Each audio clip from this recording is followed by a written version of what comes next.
film the meeting for viewers on Teams and also record the meeting. Therefore, any members of the public present should be aware that they may be recorded even if they are not participating in the meeting. If this causes you any concern, then please let me know, sort of now, really. Please can members who have brought their own device with them should ensure that their cameras are switched off, and very importantly, their device, a microphone and speakers are muted for the duration of the meeting. Public speakers contributing to the meeting virtually should switch their cameras off and put their microphones on mute. And I've lost it again in a minute. No, until they are invited to speak by the chair. It is not permitted for any other member of the public viewing by Teams to contribute to the meeting at any time. Should any members of the planning committee wish to speak, please simply raise your hand and catch the attention of myself or Vice Chair Edric or lead officers Simon or Tessa. I don't think Tessa's with us today, is she? No. When anyone physically present in the room is speaking, please remember to switch to on your desk microphone so that all those in attendance and viewing can hear you. Please do not use the chat function within Teams for anything.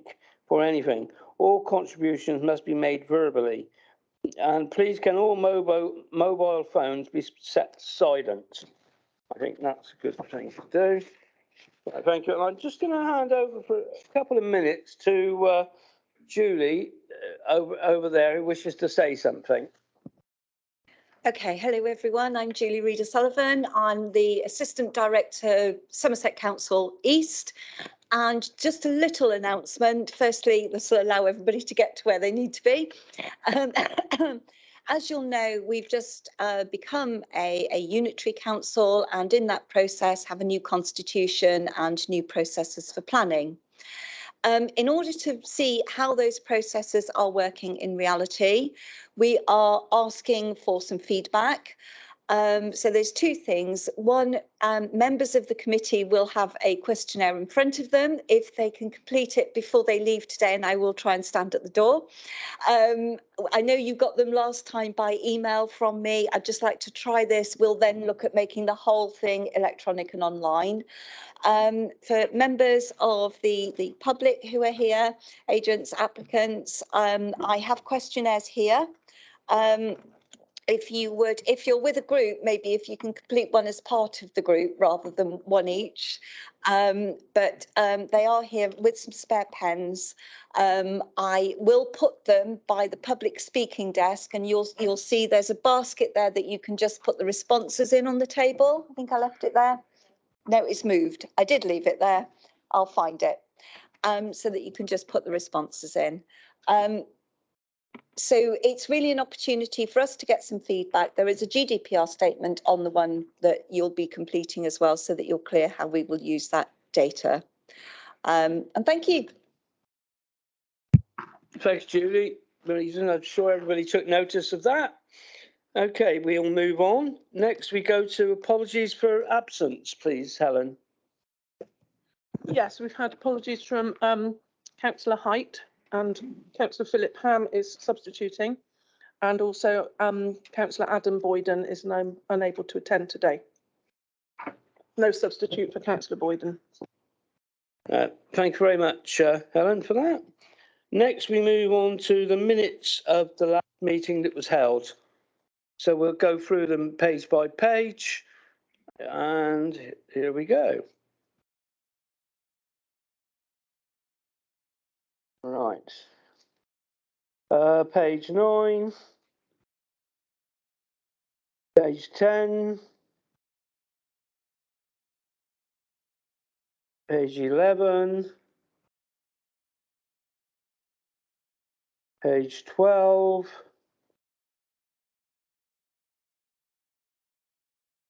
page 13, page 14, page 15, page 16, page 17,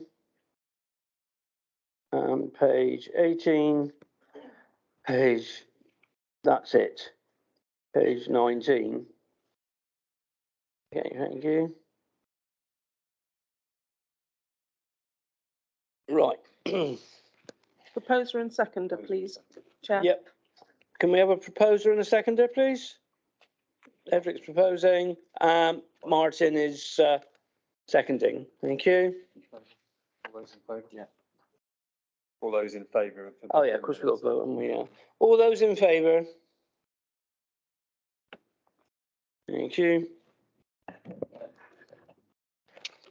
Right, next we move on to any declarations of interest.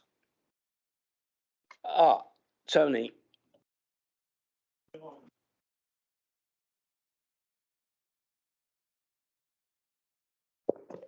Thank you, Chair.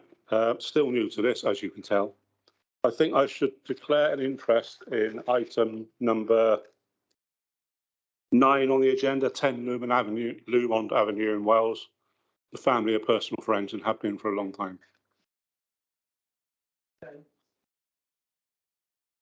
Yeah, thank you for that.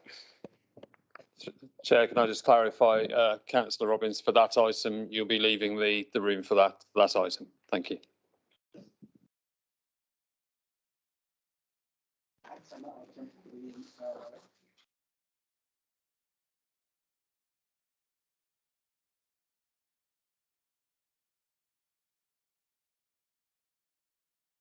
I was about to add that maybe all the Liberal Democrat group, as they are parents of Theo, that maybe all the Liberal Democrats should declare an interest by association through Theo.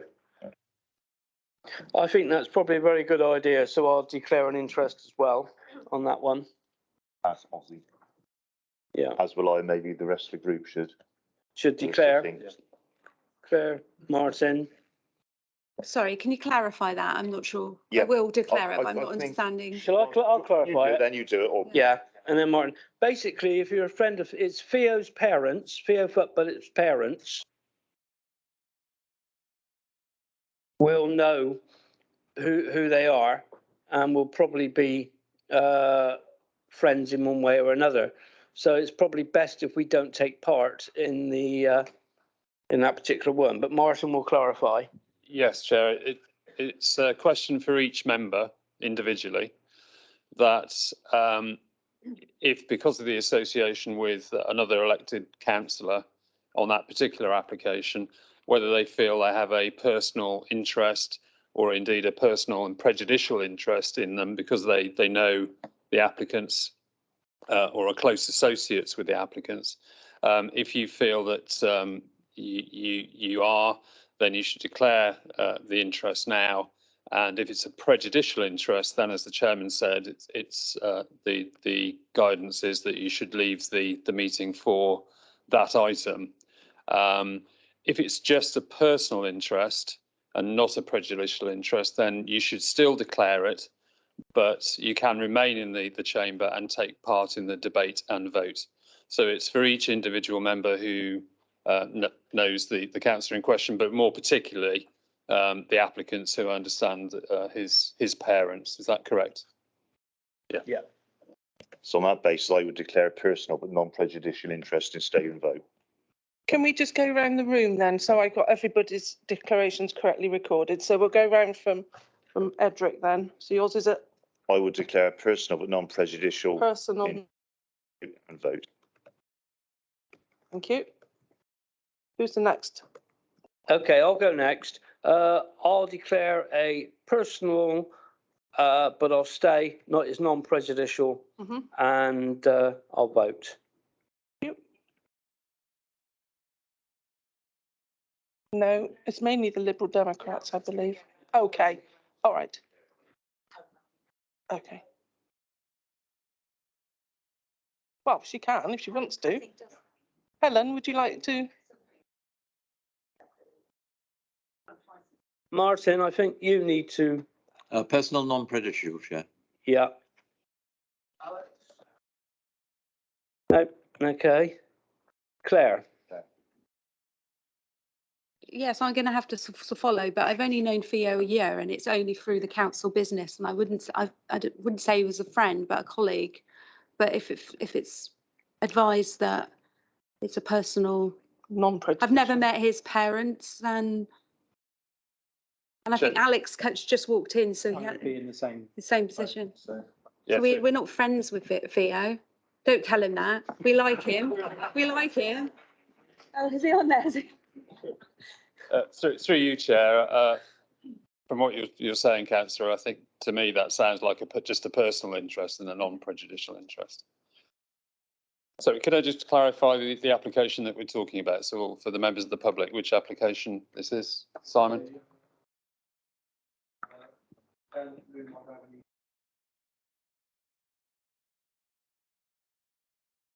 Thank you. Yeah.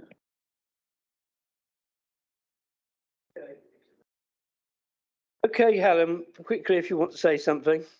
I'm just wondering, with regard to the first item on the agenda, about the haulage company, they are mostly moving quarry stone, and I'm just wondering if there is if some people here need to declare a personal non-prejudicial interest because they're on the quarry advisory group or they have any dealings with quarries. I'm just wondering if that's something that needs to be declared or not. I'm not entirely sure what that group does, but again, it's down to individual members as to whether they feel they perhaps not have an interest, nor particularly whether they're predetermined in the application by being involved in those issues. Again, it's a matter for each member who might be on that group to determine. So again, we'll leave that up to the discretion of the people who sit on that particular group, which I think there may be a couple of us here who do, not me, but so I won't worry, that's up to you. Thank you.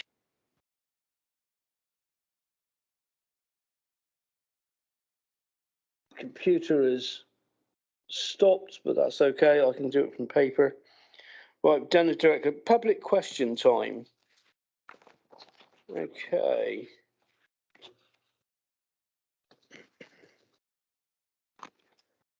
There was none, Chair. No, there are none of those, are there? No, no. So there's nothing on the public question time. And schedule of applications. Oh yes, okay. Right, I've just got to get the computer working. So the schedule's just for noting, Chair. Yeah. Okay, but my computer is having. We need some IT help. We have an IT in the room. We got an IT man here, haven't we? Nixie's gone off, mine's updated. Maybe. So I can't help him either. Possibly. Just have a quick look. It might just be that it's out of power or something, which even though it's been on charging all night, we had 97% just now.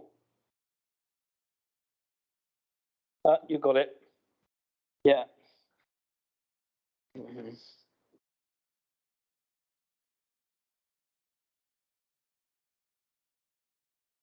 We're back. Okay, so we're going to get into the real business of the meeting, which I believed at first we have DMO 1, isn't it? Let's just find it on here. Okay. Right, okay, so the officer is Anna, so I believe. So Anna, would you like to present for DMO 1? Thank you, Chair. Okay, so this application is for the change of use of agricultural land to a haulage depot, which is a sui generis use, and the construction of an HGV workshop, associated yards, depot, infrastructure and access. And it's a field that's on land to the south of the Nunney Catch roundabout. So here's the location plan, as you can see. As I said, it's the south of the Nunney Catch roundabout. There are some commercial and residential properties northeast here. Around the Nunney Catch roundabout, there are other commercial properties as well. And this site here on the opposite side of the road is allocated in local plan part 2 for employment uses, specifically distribution uses. Again, there's an aerial photo that puts the site in context. As I said, you can see those commercial and residential uses in here. The garage and the car wash, the transport depot around there, and then again the employment site on the opposite side of the road that's been allocated but not developed out as yet, and then another farm here. So here's the proposed site plan. So you've got the main workshop and offices here, and a lorry. Oh, sorry. It's just a delay. I've moved on my slides, but it's not moved on the screen.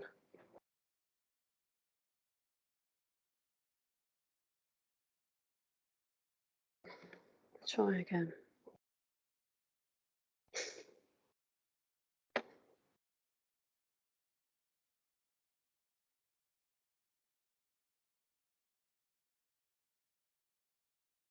I believe somebody's trying to help you out there.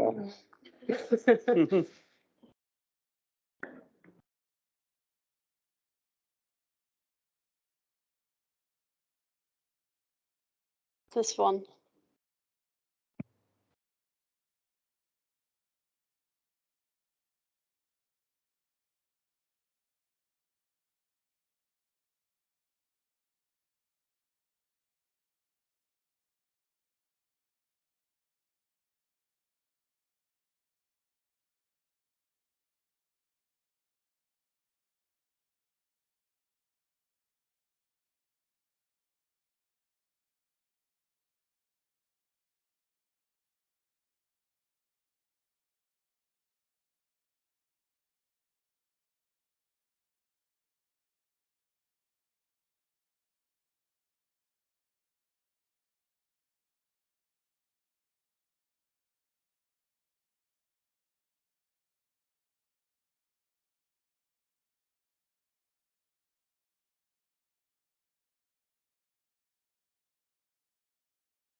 I'm sure that we'll have it sorted shortly.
Yes, so that everybody is aware that we, and this is mainly for the live stream as well as the people in the room already know, we have a slight technology issue, which we're working quite hard there with the IT man to sort out, or IT person. And hopefully it will be done very shortly so that we can get started again. It's awesome.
Okay, everyone, it looks like the issue has been sorted, so I'm sure that Anna will be happy to start again.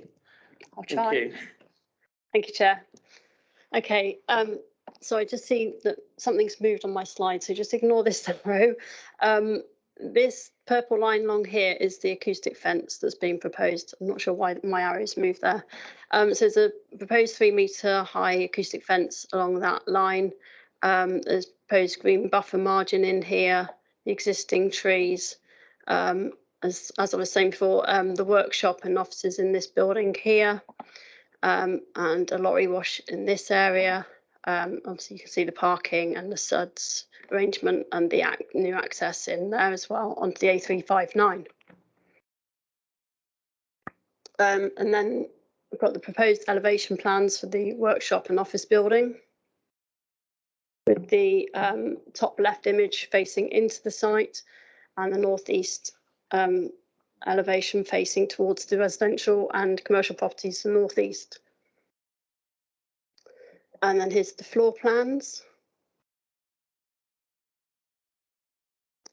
and site sections. So again, you can see the bottom image is looking, well, let me just take you back, sorry. So section A that you've got there is looking across the site in that direction. And then we've got section B, which is actually this orange line here, which I should take you back to the sections. You've got that section B there, which shows you the acoustic fence and the relationship to the adjoining property. Again, we've got a proposed planting plan that gives a bit more detail in terms of the planting that was proposed. And here's some site photos. So this is a view when you're leaving from Bruton towards the Nunnycatch roundabout, with the site on your right, with the existing field gates there. This is the view from the Nunnycatch roundabout looking towards Bruton and the site. And you can see the adjoining property there as well. And that's the end of my presentation. So in accordance with the agenda, the recommendation is for approval subject to conditions. Okay, thank you, Anna. We now move on to public speakers. And I believe the first one is Elizabeth Bullis.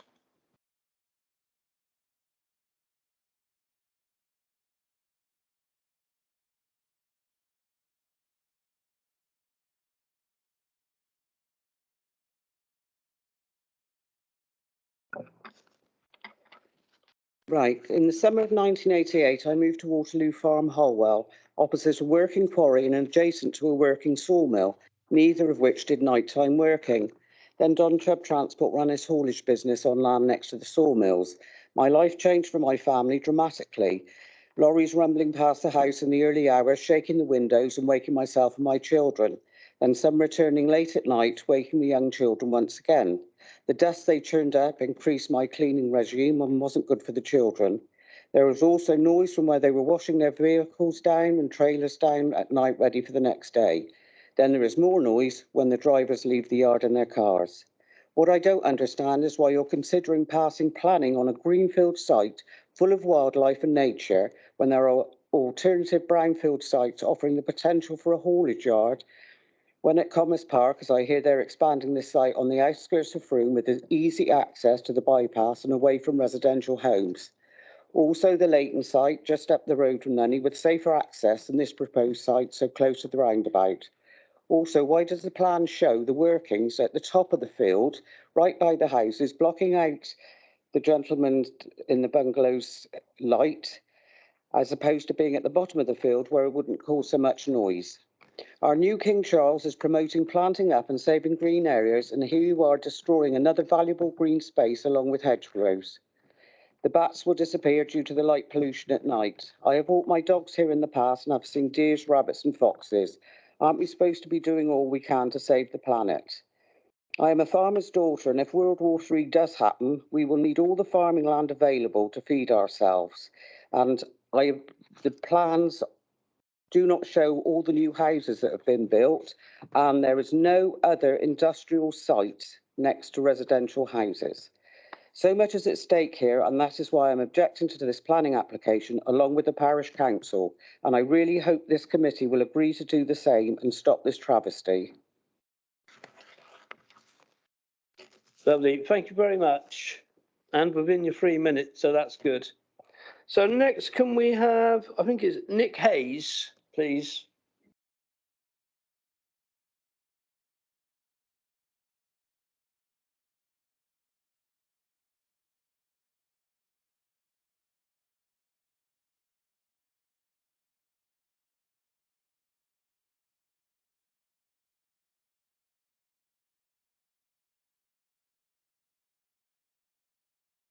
Yeah, my name's Nick Hayes. I live in the property adjacent to an application. There's a few, well, many areas that I feel that this is wrong in all senses. Now, usually if a project of this size would probably, or should, in theory, I think have a consultation process.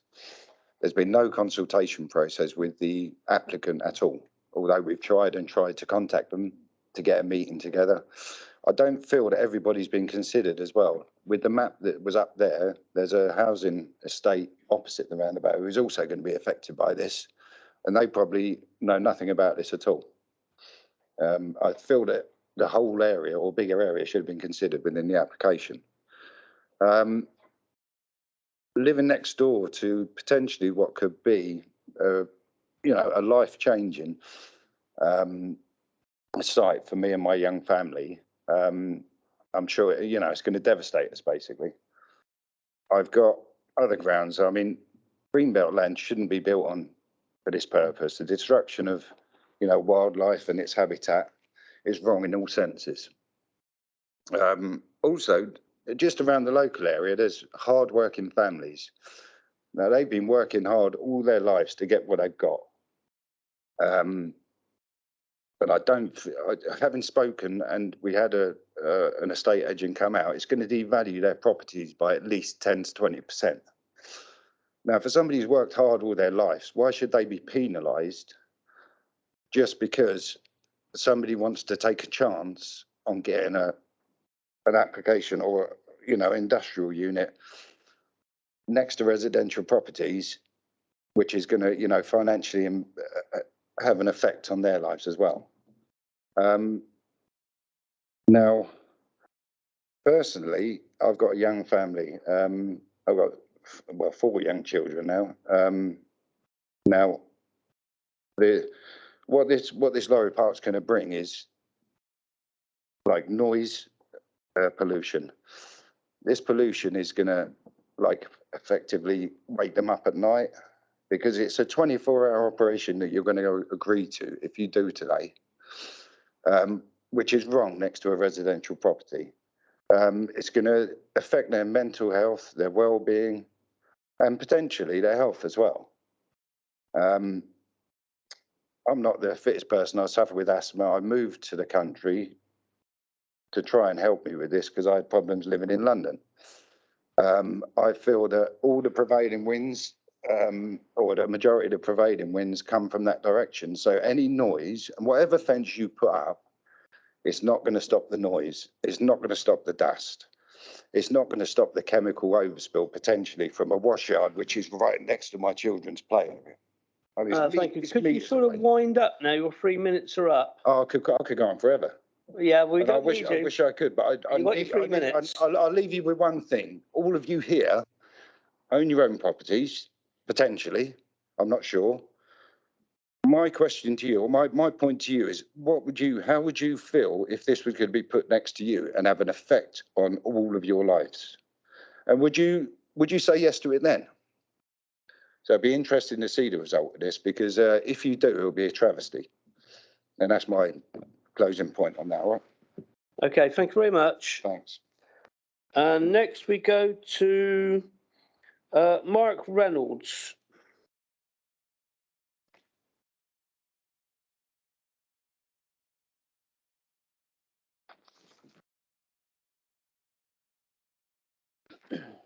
Good afternoon, members of the board.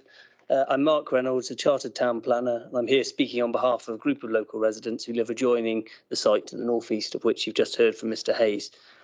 Mr. Hayes, as he said, lives in a static home positioned at the border with the site. The impact from noise and disturbance of introducing HGV haulage yards, workshops, lorry washes, up to 20 lorries, 26 car parking spaces, external lighting cannot be understated. The property has its primary outlook across the field. This will be developed. The introduction of a 3-metre high acoustic fence within 5 metres of their main habitable room windows would be overbearing and reduce light into the home, further harming their amenities. The applicant, as you've heard, requires 24-hour operation at the site. Their own data shows up to 30 lorry movements may take place before 6 a.m. The workshop can be used to maintain the fleet, providing the doors and windows are closed 24/7. That's the condition put to you. The whole yard will be lit up to facilitate the use. Mr. and Mrs. Hayes' fears are well founded.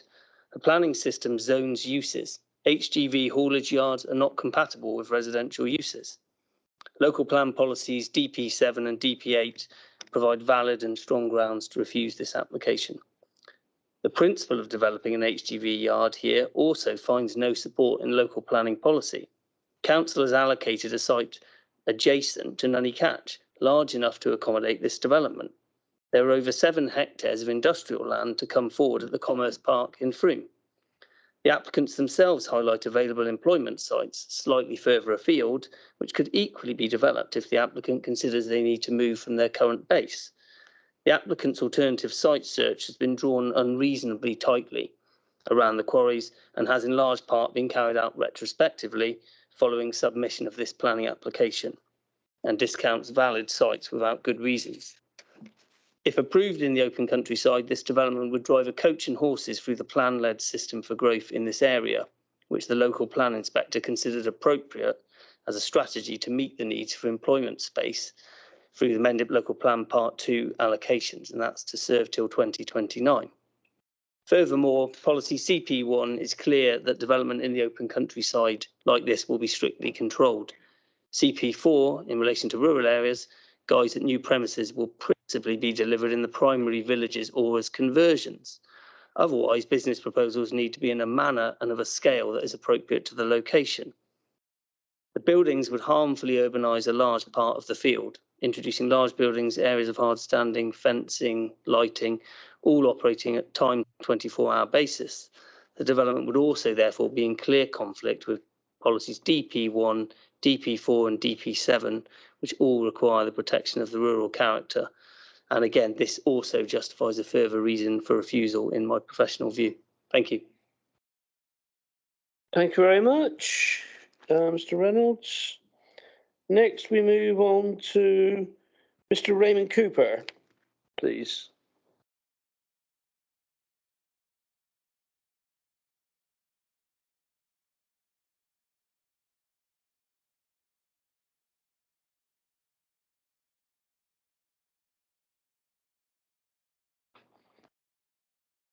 As someone who has lived and worked on farms, I must protest about productive agricultural land being lost to industrial usage, which more properly belongs on non-productive land, of which there is enough in the Nunney Catch area, albeit at 3 times the cost of agricultural land. The agricultural land in question has successfully produced food for years: maize, grazing for cattle, and grass for hay and silage. If the application for industrial use is approved, it will now produce constant noise and fumes to the annoyance of people who live directly downwind of the proposed site. The prevailing wind is, as you know, from the southwest. The barrier, the acoustic fence, isn't going to make much difference to that. The sound of slamming doors, vehicles reversing, power washing, vehicle repairs, etc., not to mention the light pollution in our currently dark night skies.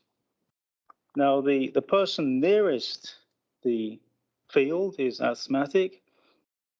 He's a father of 4 young children, the youngest born today.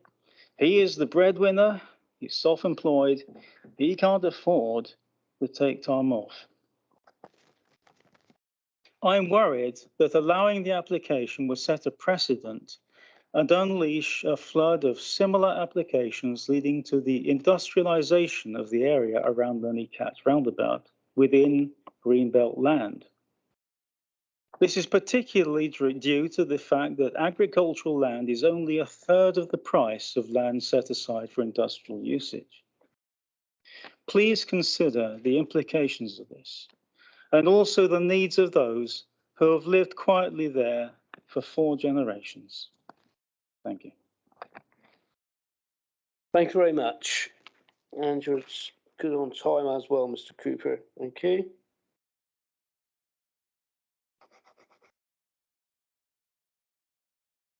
And next, can we move along to Mr. Jordan Rees, please, in support, I believe.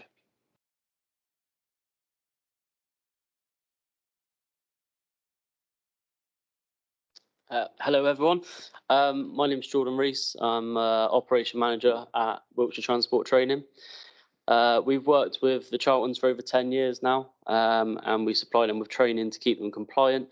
And recently have spent a lot of time building a new specific apprenticeship scheme for them. For transport companies, they need a lot of space for parking vehicles and a little bit of office, warehouse, workshop space, as well as a secure site to minimise criminal activities such as fuel theft. Any land that is pre-built now has a warehouse pretty much the same size of the land, with a handful of car parking spaces, because that is what can be rented and sold for the most amount of money, which makes sense for the property investors, but doesn't help transport companies like Charlton's, which only leaves the option for building something of their own. Having talked to Jake pretty much throughout the whole process of this, I know how hard and tirelessly the family have worked to make sure that no stone is left unturned, to make sure that the site is exactly what they need, but also to make sure it is best as it can be for the area and the residents of the area. The site is very well screened from the roadside, and with the green buffer area almost completely hidden, as you've seen in the pictures earlier. It's also not an isolated site. The location has quite a high traffic volume of HGV vehicles already, and is surrounded by numerous local hauliers and quarry sites, and obviously Nunny Catch services as well. The nice thing for me, from a resident's point of view, is that the Charlton's vehicles will mostly be out in the morning and back early enough to avoid causing extra traffic at peak times and things like that. It's not like a distribution centre where trucks are coming in 24 hours a day, in, out constantly, and that kind of thing.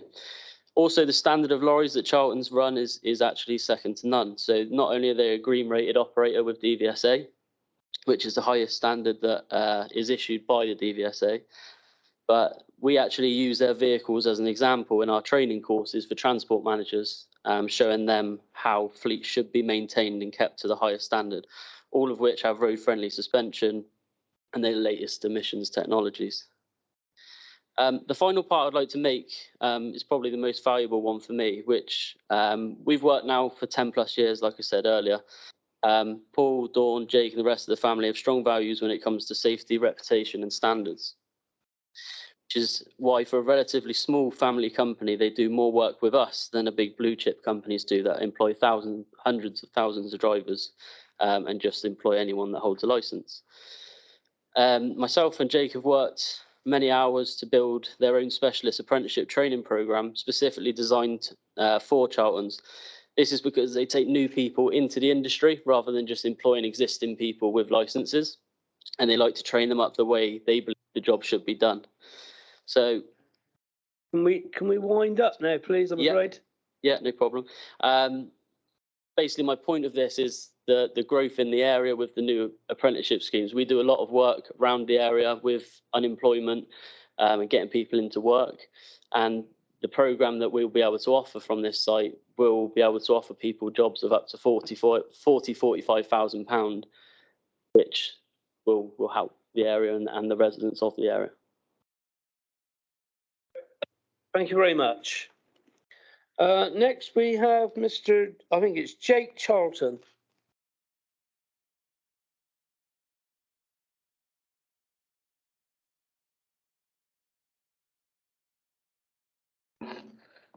Hi everyone, my name is Jake Charlton. I'm the transport manager and son within our family business. Here with me today, I have my sister Alex and her husband Jamie. I want to talk to you all on a personal level and just give you a bit of background story to this application. Our parents, Paul and Dawn, started this business back in 1990, when me and my sister were nothing but a twinkle in their eyes. He borrowed £1,700 from the bank and set off to buy his first truck hauling stone over the Mendip Hills. In 1995, when I was 4, my sister 2, my mother took her HGV license in order to support my father and help grow the business. This meant that both of our parents missed out on a lot of opportunities with us, school, sports days, and if it wasn't for the help from the grandparents, it never would have been possible.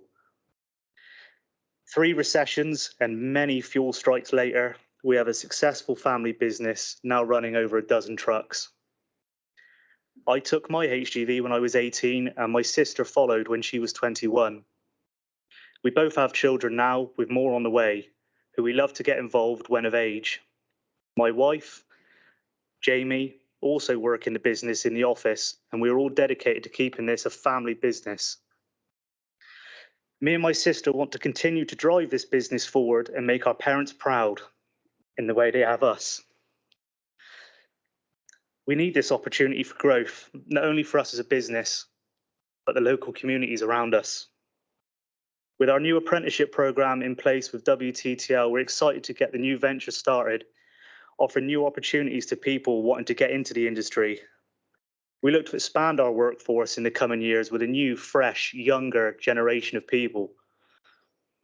We understand there have been some concerns from the local residents. However, our design and layout has been carefully planned to minimise the impact that it may cause to our neighbours. Me and my sister have watched our parents work day and night, 7 days a week, for over 30 years to get where we are today. All my family are looking for is a chance. And today, our chance has come. Thank you for listening. Thank you very much.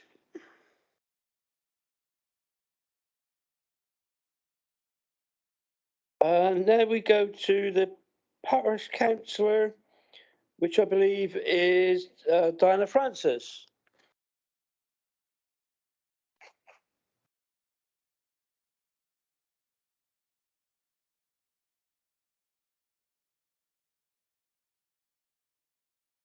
Good afternoon, everybody. Yes, I'm Diana Francis and I am representing Shuddock's Hill Parish Council. As you probably all know, this application has already been refused twice. The council were unanimous in their decision. We really feel this is not an appropriate place for a busy lorry park. This is agricultural land, farming land, and should remain so. The 4 families that live very close will be utterly devastated if this goes ahead, and it will have a hugely negative impact on their lives. Can you imagine the change from farming land to a busy lorry park? The constant movement of lorries in and out all day, every day, the noise, the dust, the washing down, etc., all the associated goings-on of a busy industrial concern. There are several industrial units nearby with spaces available very close to Nunney. The present yard from which they operate is most suitable and has plenty of room for expansion. As this land is outside the parish plan, the council feel that if this is granted, it will open the floodgates to many other such proposals, and this area will become a horrible industrial suburb of Frome, negatively impacting the residents' lives. I'm sure that you're all aware that we live just on the edge of the Cranbourne Chase, which is an area of outstanding natural beauty. The lights that would be necessary for a lorry park would not sit at all well with the dark night skies. I respectfully ask that you refuse this application. Thank you. Thank you very much. Thank you. And next we have the applicant's agent, Mr. Chris Langdon.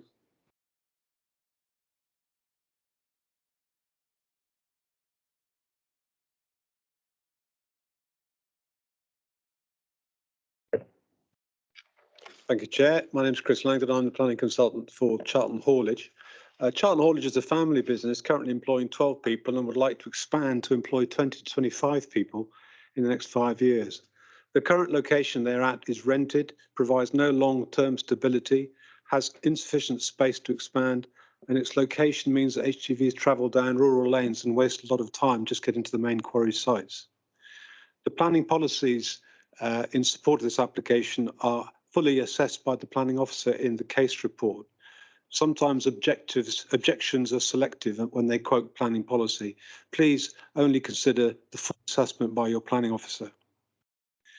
We understand the concerns about taking up agricultural land and green fields. That there has been a 4-year search for alternative sites for this business, which needs to be taken into account.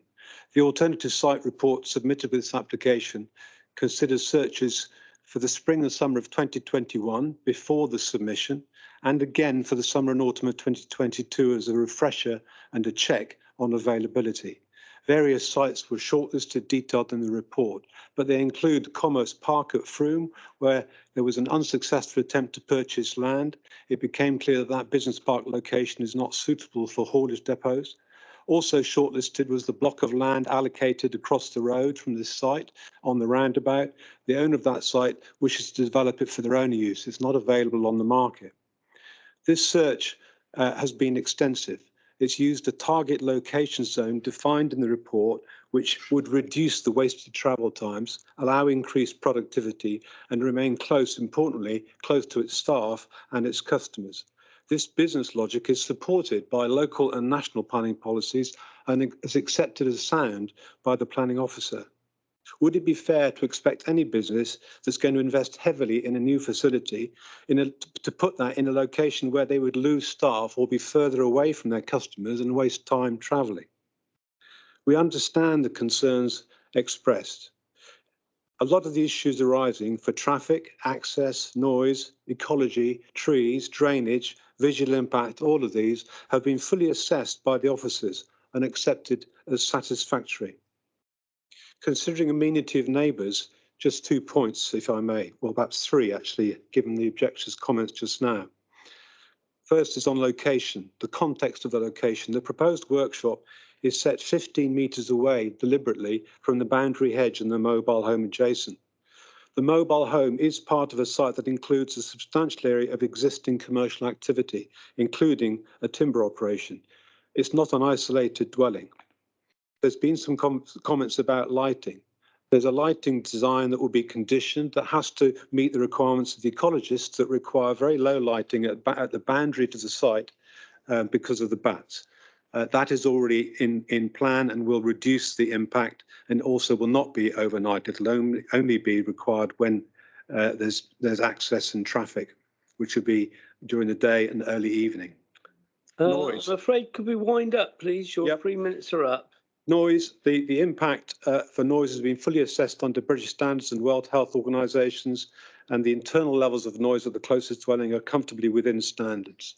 Charlton Haulage are a well-respected family business willing to invest heavily to grow their business to employ another 10 people.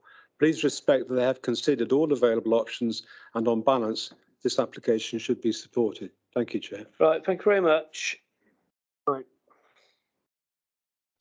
Okay, now we'll move on to the ward councillors, I think, which I believe, Councillor Ham, you're one of the ward, excuse me, one of the ward councillors for this area. Have you got anything you'd like to say? Nothing further to add. Councillor Clark? At this point. Okay, I think we can open it up to the committee. I can see that Helen has got her first hand up for the day. So Helen, if you would like to Excuse me, I've got 6 points I'd like to ask questions about, and I can take them 3 at a time if you prefer, because otherwise I'll go on a long time. So I'll do the first 3. Yeah.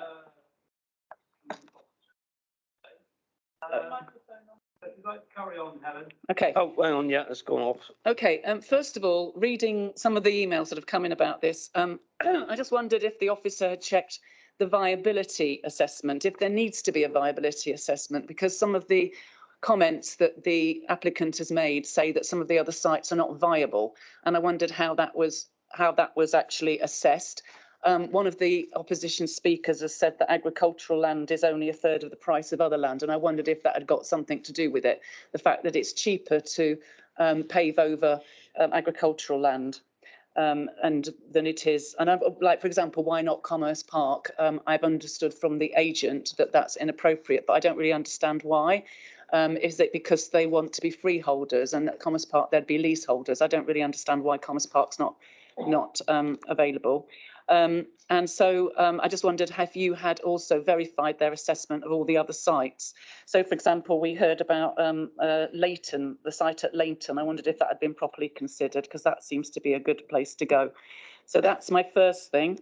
The second one was about the comment that was made about plan-led growth. Quite often when we hear about housing, we hear that because we haven't got sufficient housing allocations, that there's something in the NPPF that kicks in that says that we have to sort of accept housing where we don't want it, unless all the other things stack up against it. And I'm wondering if that's the same when it comes to industrial location, that we have to sort of accept that industrial locations and commercial locations can go where they want if we haven't got enough land allocated. And unless lots of the other things stack up against it, unless it's going to have a harmful and detrimental impact. I can't remember what the NPPF section 11 says, but something along those lines. So looking at, if that were the case, then we need to look at what the harmful impacts might be. I'm looking at the acoustic screen. I had misunderstood that. I thought there was going to be a bund that was 3 meters high and that the bund would act as a kind of like a sound barrier. But now I see that there's going to be quite a small bund, and it's just a fence that's 3 metres high. So I am very concerned. I know that the statutory consultee has said it's okay, and that will count against this. It will count for this application going forward. However, common sense does say that if winds are coming from the southwest, and if this is a 24-hour operation, that there's some noise and dust is going to affect the residential amenity of those people nearby. So I'm a bit concerned about that. And the conditions that are on page 49, which I haven't got in front of me right now, suggests that the Environmental Protection Officer says that the reason those conditions are in place for operation was to protect the amenity of the local residents. So why do those conditions have to be put in unless we know that the amenity of local residents is going to be affected by this? So that's my first 3. Of your first 3, I think we'll take those 3 first, because otherwise officers will forget what you're talking about. I didn't realise they were going to be quite so long, relevant or irrelevant. Who would like to answer? I'm afraid I think you've got it. I'm going to give it a go, and Simon might chip in. If I can try and remember my thought process. So in terms of viability, the site search does refer to viability. That's basically talking about the cost of being further away from the supply chain and the quarries and staff and things like that. So there's no viability assessment as such, but that does come into the site search analysis. In terms of plan-led, yes, we do treat employment slightly different to housing, which comes out through core policy 4B in particular, which states that supporting proposals for development of the rural economy is supported where it enables the establishment, expansion and diversification of business. And here we've got an establishment in a manner and of a scale which is appropriate to the location and constraints upon it. And that, you'll notice from my officer report, is something that I particularly paid attention to. So that is why we are considering this application outside of development limits on a greenfield site. It's not green belt, which is quite a different test. Other points. And I suppose also in that it's each application is considered against its own merits. I think the officer report goes into quite a lot of detail in terms of weighing up the benefits of this site and the issues with the current site. This, as we talked about at the beginning, this site or this operation has a relationship to the quarry industry, and that is quite key to why this development is required where it's being proposed, is near to the sorry, I remember the road numbers, but is this the main road infrastructure? And that is why also the employment site opposite was allocated in local plan part 2. And as you heard from the agents, that site isn't available. They have, and again with Commerce Park, we hear this time and time again for these types of uses that are land heavy and they are not the cleaner types of industrial uses. Commerce Park will not allow them to go in. There are no other sites open and available in Commerce Park at the present in any case. Gone if I've missed something. No, I think that's very good, Anna. I think, Helen, I know you have a couple more. Oh, hold on, Simon wants to come in. The acoustic stuff Yeah, that I asked just, about. again, Councillor Kay and members, Councillor Kay raised the point about the imposition of conditions and the fact that by recommending the conditions, I guess you were trying to lead to the point that that in itself would be effectively a reflection that the scheme's having an adverse impact. That's not quite right. That the whole point of using planning conditions, and we're guided very closely by the national guidance, is that we should only recommend the use of planning conditions if they're necessary and in order to make the development acceptable. Clearly, the development is going to change the relationship between the site and its context, and the whole point of having the conditions is to mitigate the impact and make the development acceptable. So again, I think when you're considering the point as to whether or not the fact that we've had to rely on conditions is that in itself something you should be concerned about? And my advice to you would be, no, you shouldn't be concerned about it. And actually, it's effective planning and positive planning. Thank you, Simon. Now, Helen, I know you wish to come back with a couple more questions, so if you can make them reasonably. I'd like to come back first on what's been said. Thank you. So I just want to establish there's been no viability assessment as such with the words we've used. We've said that Commerce Park is inappropriate because it's land. This business is land heavy and not clean. So that also, we just need to remember that when we think about the residential amenity as well. Yeah. Okay, so that's you're just coming back on those points, and also about the 15 metres, the warehouse. I just reckon this room is about 15 metres long, so the warehouse is going to be about this far away from the acoustic fence. I think that's about right. Okay, just to imagine that if you're living the other side of the acoustic fence. Okay, so my other points were that in terms of the environmental aspects, I mean, when I looked at this, I thought the mitigation schemes was quite good, actually. When I first looked at it, I thought there was quite a lot of tree planting, meadows, all that sort of thing was quite good. I think the only issue is that it's loss of agricultural land, for me, loss of agricultural land, which is not going to be replaceable. And also the fact is that the bats and all the wildlife won't wait for 10 years for all the mitigation to kick in. So there is going to be a gap when things are destroyed before all the other stuff grows. So in terms of environmental aspects, I'm trying to weigh that up. Drainage, I'm slightly concerned about. We're going to be tarmacking over a field. At the moment, it drains down to Marston Brook and the Marston Ponds. And at the moment, Marston Pond is silting up because there's lots of soil and stuff going down the brook. And I'm slightly concerned that we're going to be cleaning off lorries here, and it's going to add to the surface water. I assume it's going to add to the surface water, and that's going to have particulates in it that are going to go down to the attenuation pond and then down along the swale and then down to Marston Brook. And I see that they've got a sewer or a ditch that goes straight down to Marston Brook. So it's going to go down quite fast.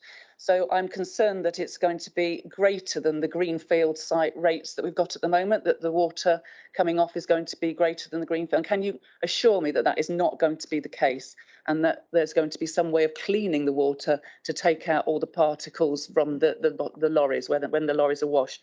Can you just assure me of that? And then lastly, about the extra traffic, they're going to use the existing gate, which is, if you imagine lorries turning, when we had the picture of it showed a lorry coming out and turning left as if it was going south. The lorries won't be doing that. Mostly they'll be coming out and turning right and going towards the Nunneycatch roundabout. So what happens there is that I think someone called Alan Muir, who was the highways officer, actually initially recommended that this was refused. Can you assure me that all of his objections have been overcome? Because there was some kind of speed survey done that showed that people come off the Nunneycatch roundabout from Frome, they go across it if they're going towards Shepton Mallet, sometimes at 40 and 50 miles an hour.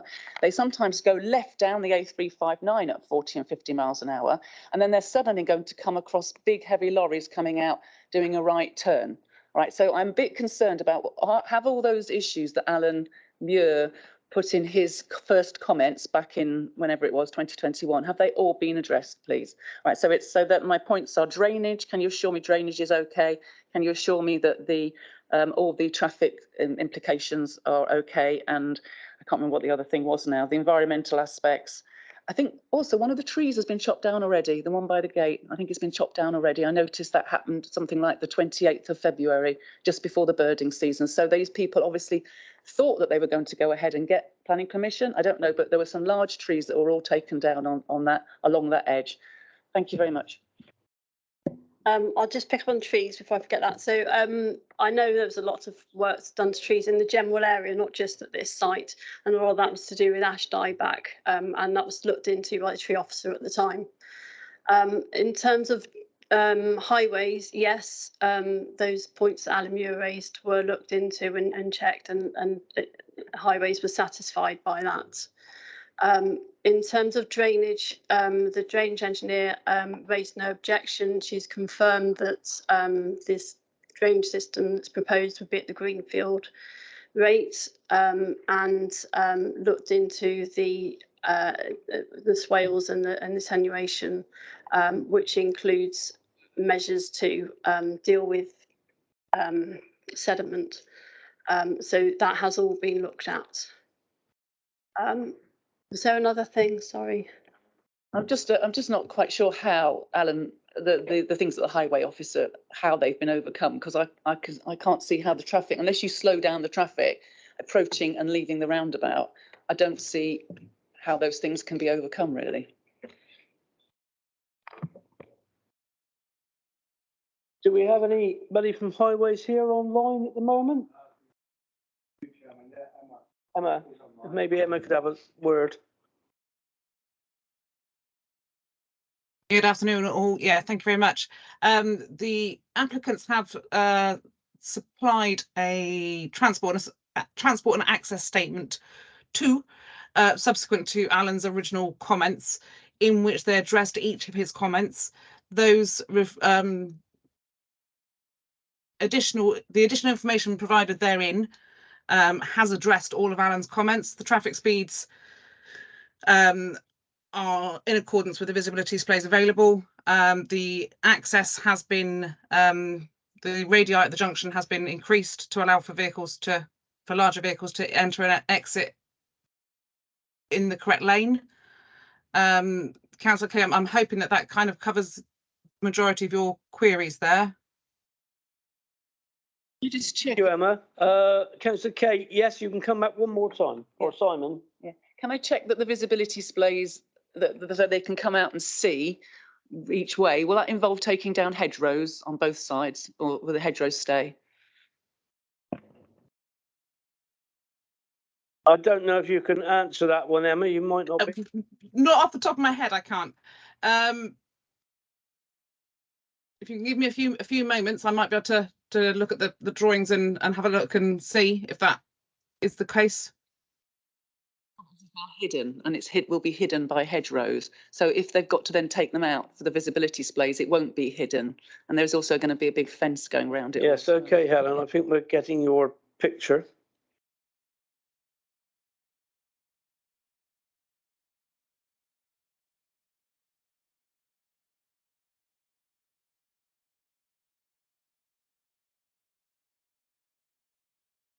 I'm not sure if we've got a drawing that shows the actual visibility display.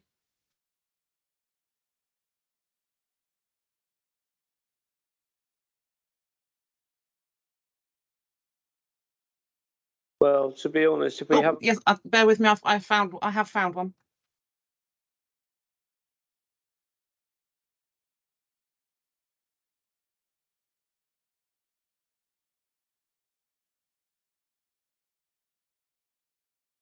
The visibility display drawing, unfortunately, is not 100% transparent as to where the hedgerow is.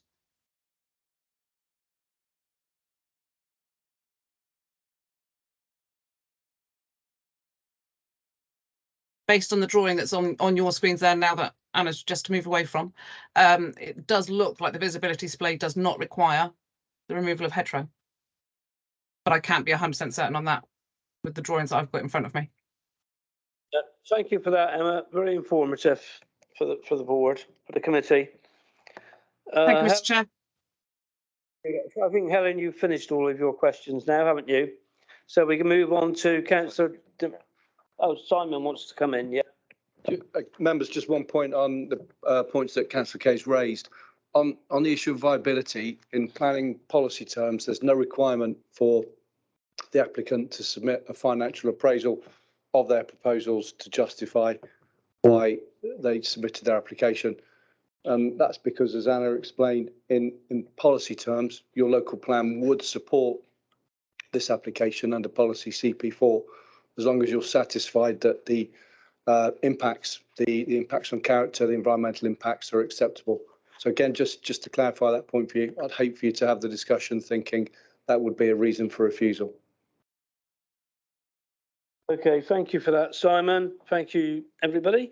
Right, we're going to now move on to Councillor Martin, please. Thank you very much, Mr. Chairman. Just a couple of quick questions.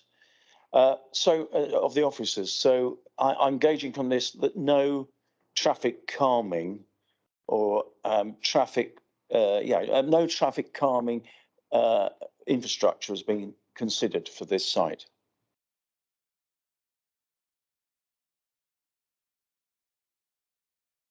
Is that correct?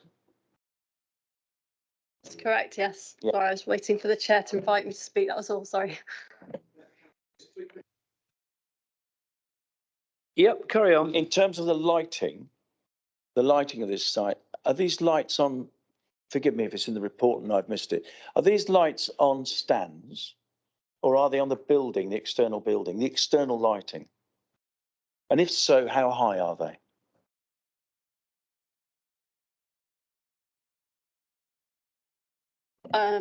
Forgive me, but I'm not sure about the heighting arrangement, but the lighting was something that's very sensitive for ecology. So that was something that the ecologist looked at in great detail. We have a lighting plan showing the spill, how far that spill would go. I must admit, I haven't put that in the presentation, but it is on the website. And that ensures that the lux level doesn't exceed 0.5, which is very low. Sorry, 0.5 what? Lux. So that's an intensity of light. So that's something that's critical in terms of the bats. The question I had was about the height, but you can't answer that. And I think you can't get that. You can't get the lighting plan to work in terms of lux if there's going to be overspill onto the residential properties. Thank you. And also the sound barrier. Is it possible to make that bigger? It's proposed to be 3 meters high. There's a balance to be had between, I mean, that's what's needed from the acoustic point of view, from a technical noise point of view, that's what's required. Originally, it was proposed to be closer to the neighbouring property, but we got it moved further back from that property so it didn't have the same overbearing impact. So there's a balance to be had there. Obviously, the property has been sited right on the boundary and has windows there. Having said that, there's no reason why the owner of the field couldn't put a load of trees in or fence in up to 2 meters without needing planning permission, which would still block out the light and have an overbearing impact on that property. Thank you, Mr. Chairman. Okay, thank you, Barry. Thank you, Anna, for holding with us there. I now believe we've got to go to Barry. Thank you, Mr. Chairman. I'd make a couple of points. I've spoken to the clerk of Treddocks Hill Parish Council, who wishes me to tell you that they are strongly against this development, which I am obliged to do. The viability issue, I'm sure Mr. Langdon is right in when he says Commerce Park won't accept them. The piece of land over the road is not for sale. They don't have a lot of choices if they want to be within striking distance of their market or their supplier. So I don't know whether it's the right piece of land or not, but there don't seem to be many pieces of land that they could go to in the area. The other point I'd like to make, this has had a lot of conditions attached to it by the planning officer. Conditions don't monitor themselves. If this does get approved, who is going to actually check that the conditions are being complied with? We don't want the people next door forever being on the phone saying it's too noisy, it's too this, it's too that.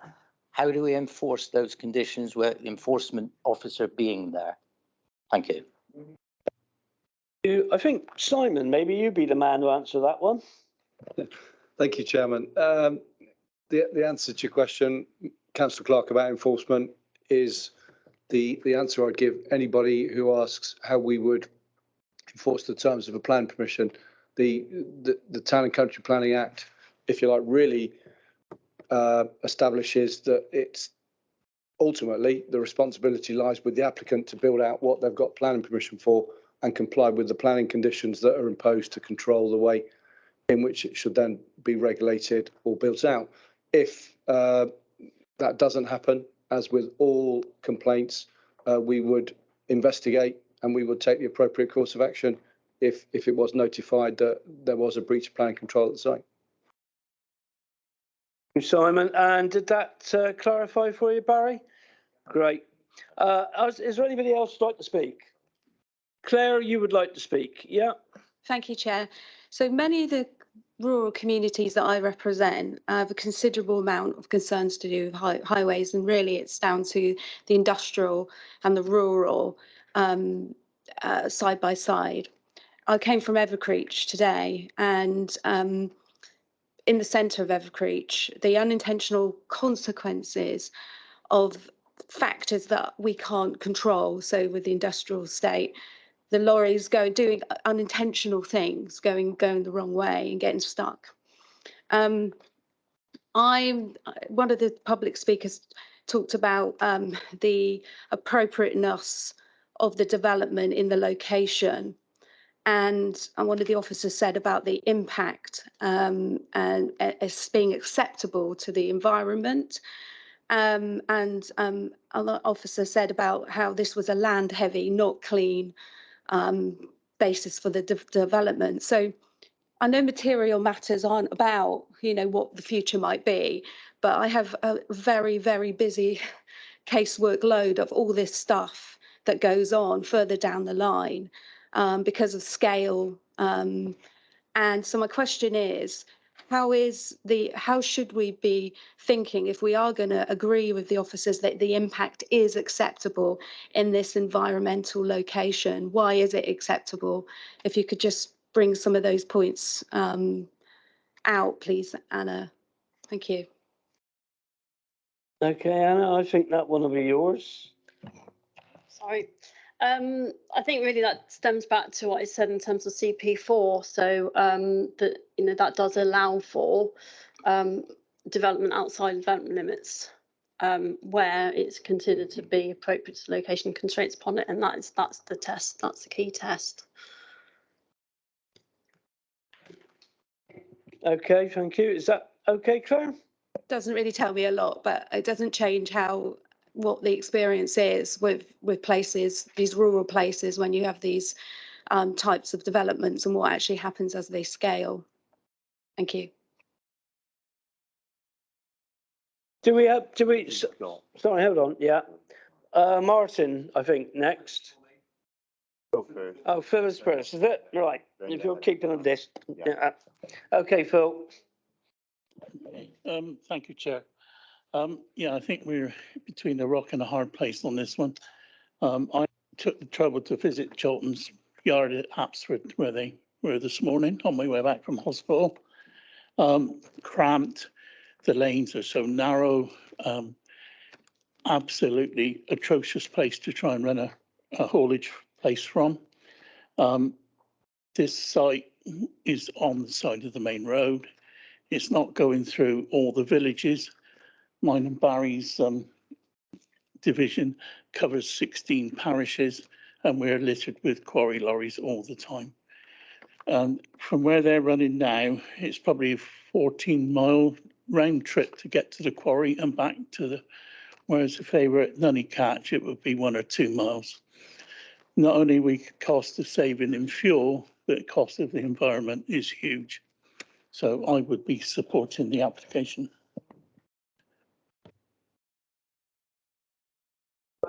Yeah, Martin, it's your turn. Thank you, Chair. A lot of the public comments have mentioned noise, and we haven't actually discussed it very much. I've read the conditions, but I'm a little bit, just need a bit of clarification. There's been talk about the operator's own vehicles. There's talk about supplier vehicles and so on. What I'm trying to get at, why is there going to be an absolute restriction on time when vehicle movements can happen? And I suppose, let's put it bluntly, when will the place be completely quiet? Thank you, Martin. Anna, do you have a... So I think you're referring to condition 23, which is about commercial vehicle movements. That allows for the operator to bring vehicles in and out of the site, not completely 24/7. From 1 o'clock on a Saturday till midnight Sunday, there will not be any vehicles on the site. Otherwise, it's only for their own operated vehicles, just so they can park up and leave. The main noise will not be at those times. The main operation of the site, and in terms like the workshop times, are restricted separately. Right, but obviously that is an issue that the members of the public have raised. That bit you've just talked about, that actually the operators' own vehicles can move in and out apart from that restricted time at the weekend. That's correct. What I would say is the layout has been arranged to minimise the impact of noise.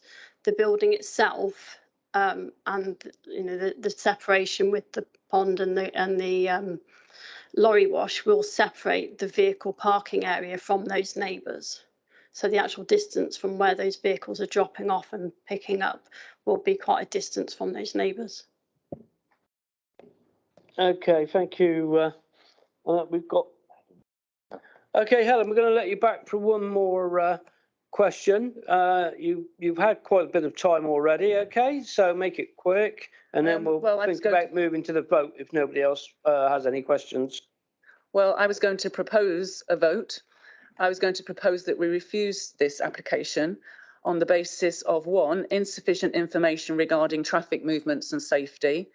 2, that it's an inappropriate manner and scale in a rural area, because apparently, sorry, just in parenthesis here, policy 4 or 4B, which allows this kind of business in a rural area, says it should be at an appropriate manner and scale and at the appropriate location. I don't think this is the appropriate location and the appropriate manner and scale. So that would be my second one. Well, you could say it affects the character of the area, but I'm trying to put it in planning terms. And 3, biodiversity loss. And 4, loss of amenity to local residents, regardless of what the Environmental Protection Officer says. I'm still very concerned about them operating out of hours and the impact it's going to have on local residents. So that's 4 reasons. So I'd like to propose that, and I'm looking for a seconder, please. Nobody. Okay, thank you, Helen. Is anybody seconding it? Martin. Okay, thank you. So it's seconded by Martin. Now I believe Edric, you wish to have a comment. Thank you, Chair.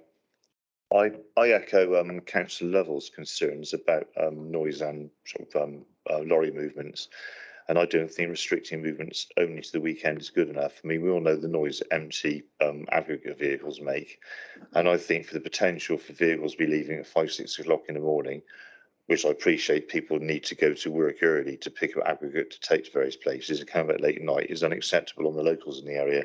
So my main objection will be based on the noise from 24-hour operation potentially during the working week. Thank you.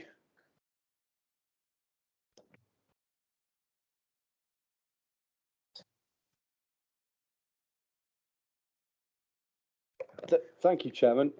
Again, just looking at the conditions that we're recommending, if you look at conditions 20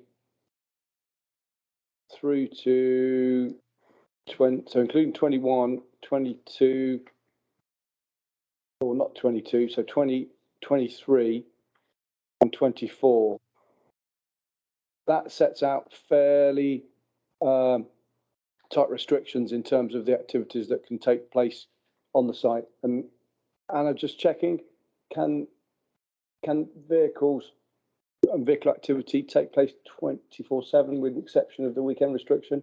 Because looking at those conditions, that wouldn't be the case, I wouldn't think. I'm just looking at, sorry, do you mind if I come back as I raise the issue? I'm looking at, says 24, the only vehicle movement excluding individual collection shall be permitted within the site on the Saturday owned fleet. What have I missed something? Because I'm looking. Yeah, so condition 24, so that's sorry, let me just check.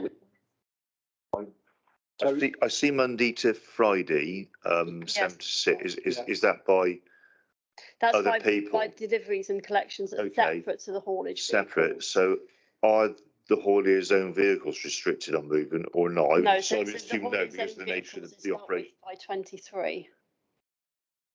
So condition 23 is about the haulier's own vehicles, so that they're the ones that are potentially 24/7 with the exception of 1 PM on a Saturday through till midnight on the Sunday.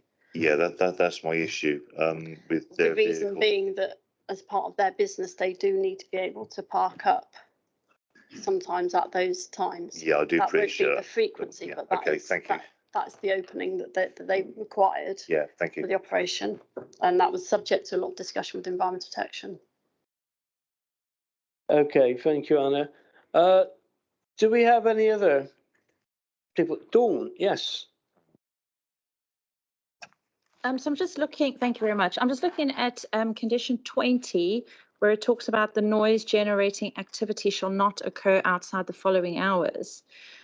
What is classified as noise generating activity? So that's part of the construction period rather than the operation period of the development. And that is a typical term that gets used. It's a good question in terms of what is noise generating, but it's where the noise. Yeah, so there's certain things that are done on a construction site, like demolition and sort of heavy materials that are noise generating, whereas there's things like decorating or planting that aren't noise generating. So it's so that we can ensure that they can still do those lighter, quiet jobs outside those times. Okay, thank you, Anna. I think, well, I really want to draw this one to a close. We'll make Alex the last one. Who's you got? Alex. Okay, Alex, you're going to be the last one before we go to a vote. Thank you, Chair. There seems to be lots of material concerns that have gone in and have all been mitigated against to acceptable levels.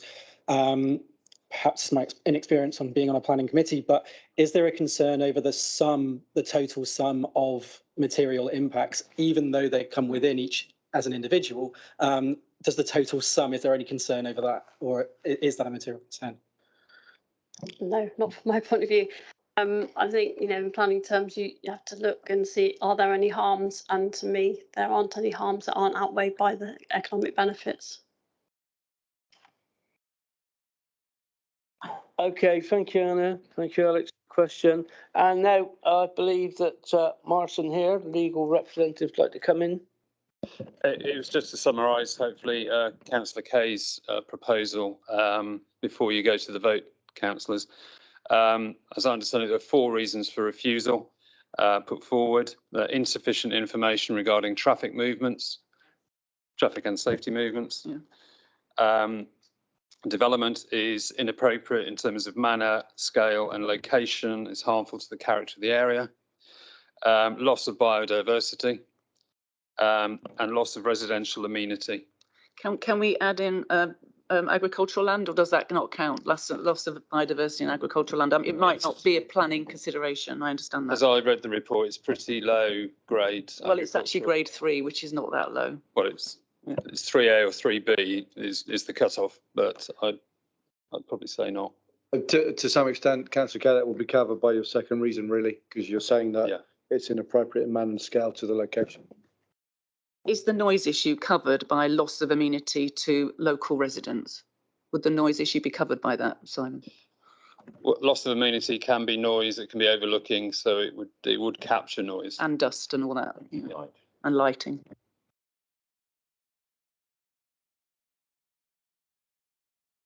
Right, great, thank you. We've got to that stage. Now we have to get to the vote. So I believe we have to take Helen's one first. Yeah. Yes, Chair, that's the only motion that's before you at the moment. So if that is carried, that's your decision. Okay. Okay, everybody in favour of Helen's proposal, please. 5, Chair. Everybody against? 2, 3, 4, 5, 6, 7, Chair. That's lost. Chair. Okay. So are there any abstentions? I don't think there are there? So, Chair, we need a fresh proposal. We need a fresh, as the legal person has said, Martin said, we need a fresh proposal. Barry, are you going to propose one?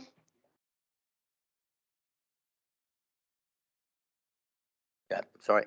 I vote we go with the officer's recommendation. And Philip, you're seconding, is that correct? Okay, so we'll go to the vote. All those in favour?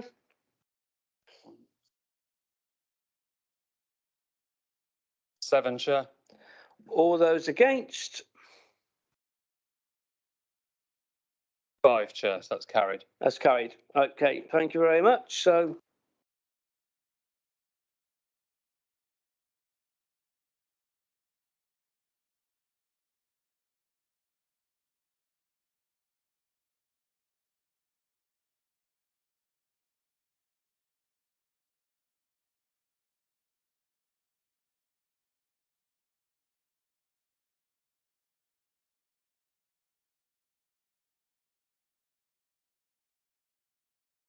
As Vice Chair, the application we go through as it's laid out, that is carried in the form it was laid out. Yeah. Okay.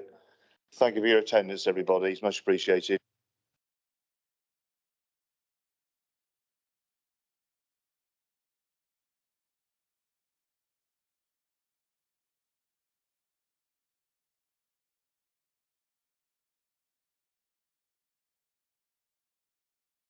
Make it a short one. okay, committee, we're going to have a quick break, 5 minutes to get a coffee or use the loo or whatever. I think the other ones hopefully won't be taking so much time.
I have a little bit of a technical problem. Shouldn't take long to sort.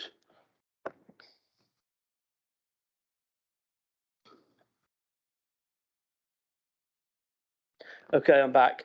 There's something I'm going to mention now that's just been pointed out to me, that in our constitution, a planning meeting can only last 4 hours. But with the allowance on top of that for the toilet breaks or comfort breaks that we've had. So we have to really sort of trot along and not waffle too much this afternoon. Okay, thank you. Did you wish to say something? Could I very slightly add to that? So allowing for the can I make a suggestion at the absolute limit, allowing for the toilet break and the technical hitch we had, that we should finish with 6:20, I would have thought. Is that fair, legal? Martin, please. I thought we had a technical issue which cost us a few minutes.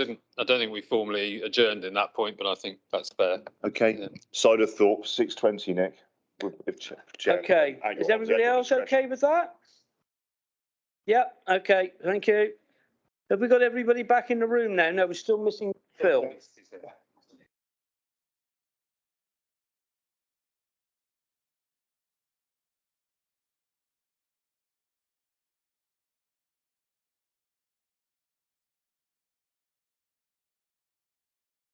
To DM2, which is Paddocks End, Vinnie Lane, Titherington, Froome. And I think Jennifer is taking this one. Yep, thank you, Chair.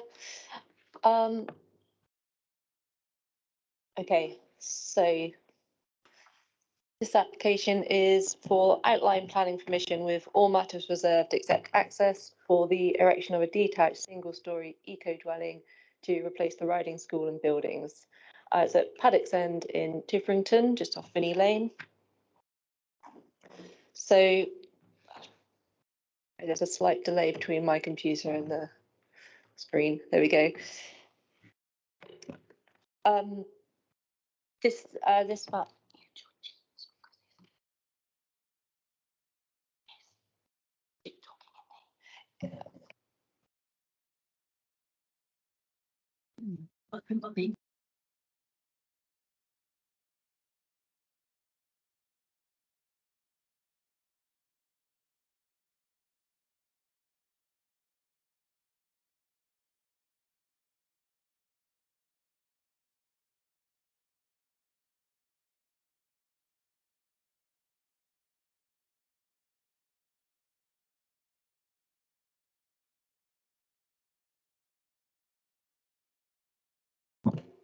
Okay, sorry about that. Okay, this map gives an aerial view of the wider land. So the yellow circle is where the site is in Titherington. The red boundary is the development limits of Froome. So this is a slightly closer up aerial view of the site. The area hatched in blue is the application site itself. Towards the south of that blue area is where the Menage and stable buildings are. The access is from Vinnie Lane to the south. And here's the location plan, which shows the current buildings on the site. So as you can see, they're all down the northwest boundary. The Menage is to the front of those, and again, just shows the access to Vinnie Lane. So these are the elevations of the stable buildings that are there currently. This is barn free, so that's the largest stable. Oh, sorry, I think I must have missed this slide. So these are the other buildings on site. They're slightly smaller, all single story, all used in conjunction with the equestrian use on the site. And this is a proposed layout of the site of the single story dwelling. As you can see, the actual dwelling itself is largely going to be sited on the footprint of the existing buildings.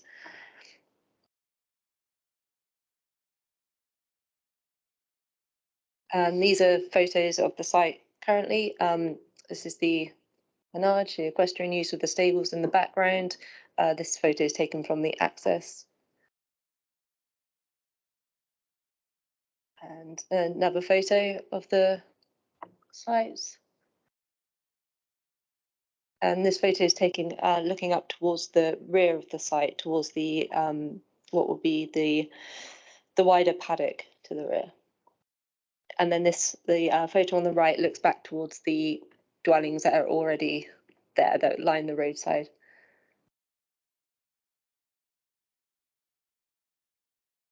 And that's the southern boundary. Oh, sorry, I think actually the southeast boundary. And the access to the site on Vinnie Lane. The photo on the left is the access track, and the one on the right is the visibility onto Vinnie Lane itself. And these are indicative designs that were included within the design and access statement. So this is obviously outlined with all matters reserved. So this isn't what they're proposing necessarily, it's just indicative. And as updating, since the reports were circulated, the agent has suggested a slight amendment of the wording of the biodiversity net gain condition, condition 11. As you can see, I've highlighted it in red. They're just proposing that instead of a B brick being built into the wall, because they're going to propose rendered walls, they would prefer to have an externally fixed B box or B hotel. And that's the end of my presentation. Thank you. Thank you, Jennifer. That's very good. Next, we're going to go to, we have no members of the public to speak, but we do have, I believe, the parish councillor, which is Shane, Councillor Shane Collins on Teams. Are you there, Shane? Yes, I am here. Hi. Sorry about that. The phone's just going at the wrong time. Yes, Shane Collins, thank you for the chance to speak, councillor for the area. I won't take up much of your time. I just want to speak in support of this. You know, we talk a lot about trying to have good sustainable developments in the division, and this has got solar panels on the roof, battery storage, solar gain, ground source. You know, yeah, I know you're very busy but I would just like to speak in support of it as laid out in section 1.3 in the planning statement. It's great, and we spend a lot of time complaining at other developers and not doing it properly. This looks proper, and I hope we can support it. Thank you, Shane, for you doing it in a quick, smart time. Very good. All right, thank you. Next, we move along to the applicant's agent, which I believe is James Udell.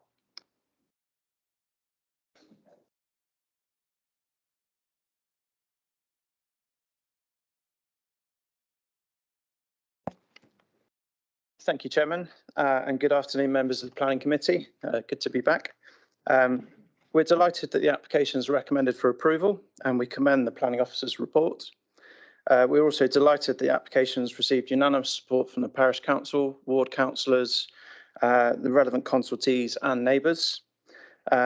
As Jenny's alluded, our proposal is designed around sustainability at its core, and we're including a eco-dwelling with substantial sustainability features, which our clients are fully committed to deliver.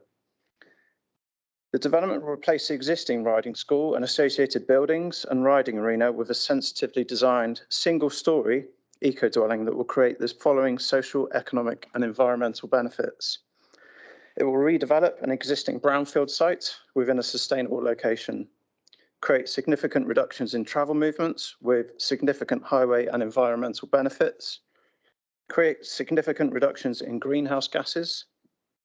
The site is not located in any protected or designated areas of special interest like AONBs or anything like that.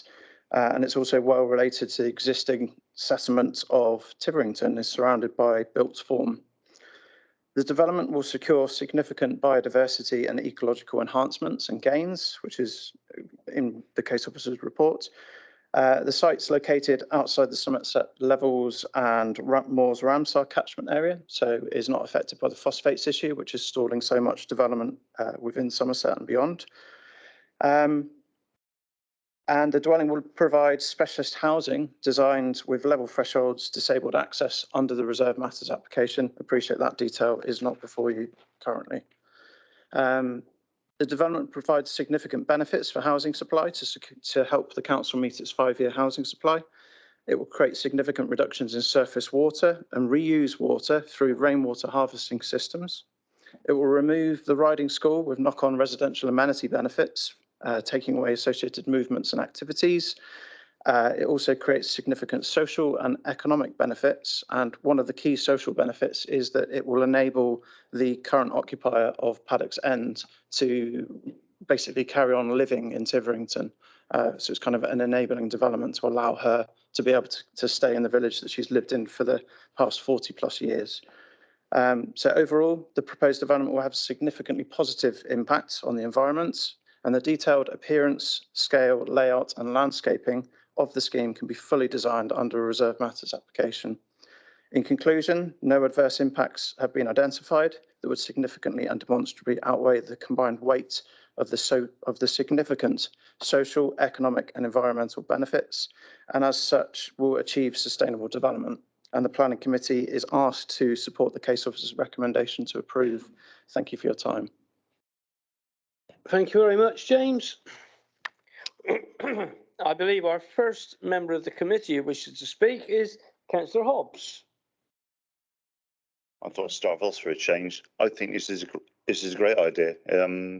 Seems to tick lots of boxes, as Shane's already alluded to, in terms of positive gain in everything, solar panels, heat pumps. I'm sure Helen feels, I'm speaking on behalf of Helen, I'm sure Helen feels the same on this when she's smiling over there. I'd already like to recommend that I propose we accept this in line with the officer's recommendation. I mean, I don't think there's lots to discuss in this one. I think it's actually a brilliant idea. I second that.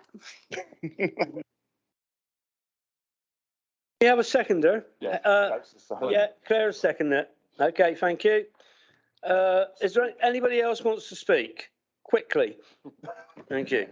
It's just a quick technical question. I think it's a really good application, and yeah, I fully support it. I'm also a ward councillor or divisional councillor for this area. I just want to know, on page 61, the officer does say that although we've had this sustainability and renewable energy design, you do say, you know, all these wonderful things, ground source heat pumps and all the rest of it. You say, while the applicant's commitment to delivering a new dwelling based on the eco build as outlined above is to be applauded, the application does not propose the level of detail that's needed to conclude that the application scheme will deliver the design, which is of exceptional quality as enshrined, blah, blah, blah. And I'm just wondering is it possible to somehow put a condition in that we can have because you haven't got a condition at the moment for a resource efficient building, we can actually have a condition for that so it goes forward into the reserved matters. Because sometimes what happens is somebody gets outline planning permission and then sells the property to somebody else, and then they come in and do the full planning application later and they change things. So although it's in principle, this is fantastic, I just want to make sure that we sort of pin it down, really. Who would like to answer that, Simon? Yeah, thank you, Chairman. I'll start off, and I'm sure Jenny will add anything if she wants to. Again, members, if you look at the report pack and the officer recommendation, we've set out clearly the case for approval. The reference in the report that Councillor Kay referred to was a provision in the NPPF at paragraph 80. So again, it's important that you note 3 things about this application. One, it's outside of development limits, so there isn't any specific policy support in your development plan for this application. So that's why we've said it's recommended for approval as a departure. So therefore, we take the assessment to the NPPF, and as you all well know, Para 11 is very crucial. We assess the harms against the benefits. There's also provision in the NPPF under paragraph 80 for basically setting aside your development plan if the design is exceptional. Obviously, as you've heard, this is an outline application with no design parameters proposed for determination or assessment. All today you're approving is the access arrangements and the principle of a dwelling. If you go to the conclusion that we've recommended to you, we're recommending that you can approve it as a departure based on the fact that it is redevelopment of effectively land that's previously developed. So we're recommending that you give minimal weight to those sustainability credentials, because whilst, yes, they are really, really positive and they're a really good idea, and I'm really glad that James has come today and spoke on behalf of the applicant to say that they will deliver it. We don't think that's necessary in order for you to approve it. Okay, so it's the icing on the cake really, rather than the substance of the approval, the cake itself, yeah. Okay, thank you for that, Simon and Helen. You seem to be happy. Right, I believe Councillor Ham would like to say something. Yeah, Simon actually half answered it. Fully in support of the application, and I like what I see. At what point does a riding stable blocks become brownfield site? So, you know, you partly answered it, but not quite. Chair, if I can, I mean, I think Councillor Ham, each site, each use would depend on the characteristics. Again, as part of Jenny's presentation, you saw the photographs. That's sufficient for us to conclude that, in essence, it's redevelopment of a brownfield site. If clearly you've got an open field that is still maintained as grass with a couple of stable buildings, we probably wouldn't have said that was previously developed land. But in this case, I think the photographs demonstrate that that's a reasonable assumption. Lovely, thank you, Phil. Thank you, Simon. Do we have any other people who wish to speak before we go to a vote? Okay, I do need proposer. Done it. You got it. Okay, let's go to the vote. All in favour? Unanimous. Right, that's unanimous. Thank you.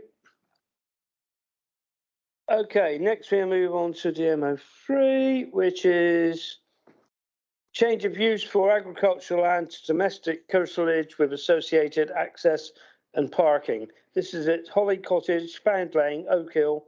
And if you don't know where Oak Hill is, you should have been there to have a look. Thank you. And I believe Jennifer, yes. Yep, hello, that's me again, thank you.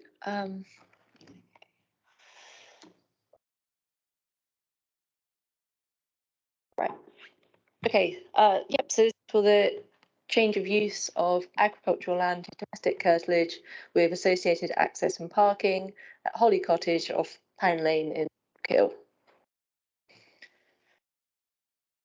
Okay, again, so this aerial overview shows the location of the site circled in yellow towards the centre, and then Oak Hill is surrounded, the development limits of Oak Hill are surrounded in red to the south. And a closer aerial view of the site, see Holly Cottage is just to the north of Pound Lane.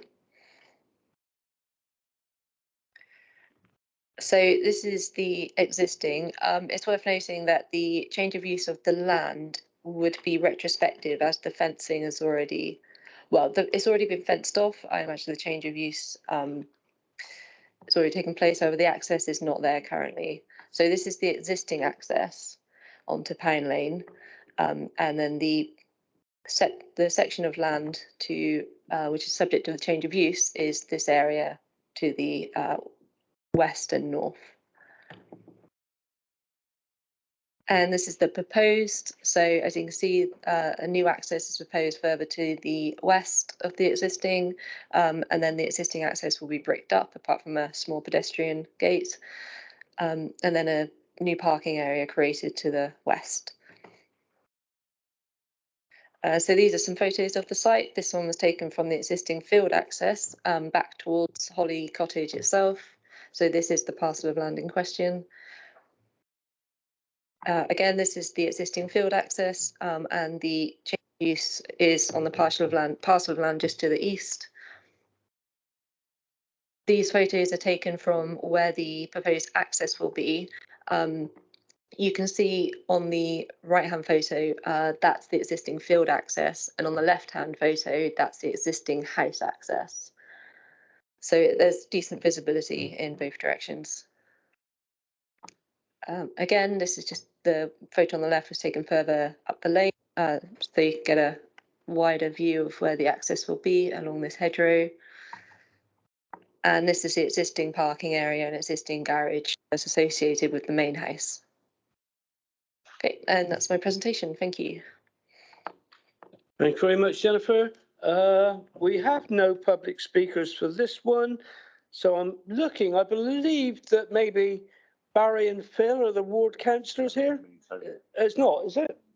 Hard to work out. It's you, Edric. Well, I didn't comment on this because I have no problem with it. I know the area well.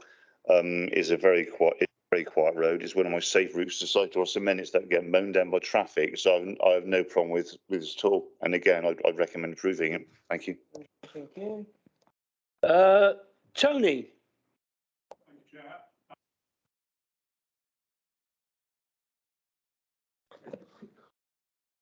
Thank you, Chair. I agree wholeheartedly with Councillor Hobbs. I've been up and had a look.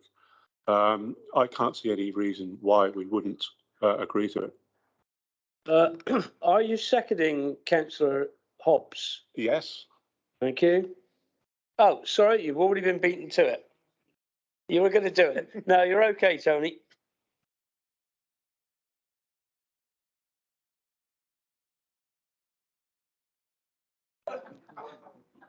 Right, okay, Helen. Just a technical question, really. It seems to me that what we're being asked to do is to give permission to tarmac over a field for extra parking and change the entrance to two garages, which will now not be accessible because we're going to put a fence or a brickwork across the current entrance. So I'm wondering what, at the moment, there's obviously accommodation above the double garage. And I'm wondering if the applicant has given any indication that they are planning to change that double garage into a accommodation, because the parish council says they'd like to bring attention to the garage is currently being used as accommodation. There'll be no entrance to the garage from the new access point. I just don't really understand what's that. Has that got anything to do with it? And are we actually sort of creating, are we going to get another application for a dwelling coming forward after this? I don't really understand I don't really feel I can see the full picture. Let's put it that way. Simon, would you like to answer that? Thank you, Chairman.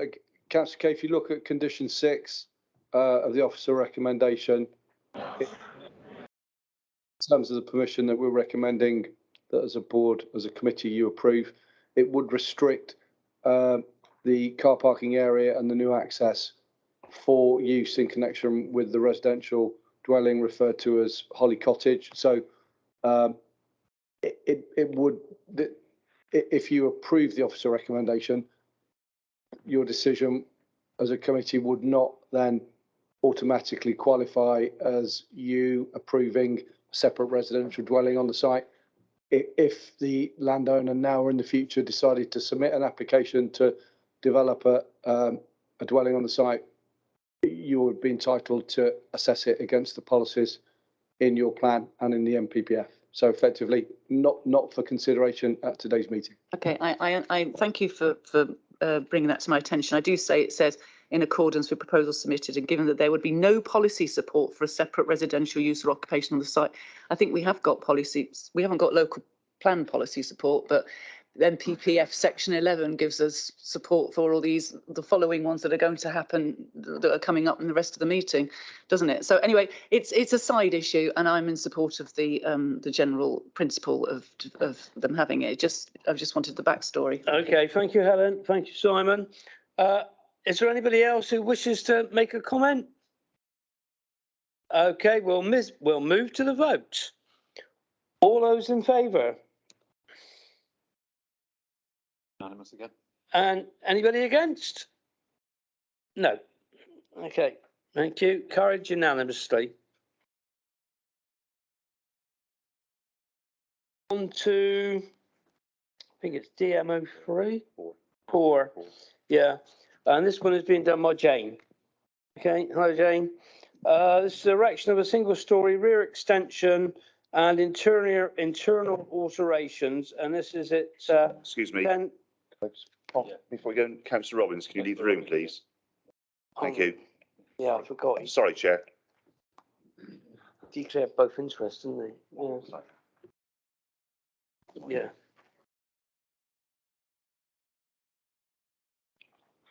Okay, we will start again.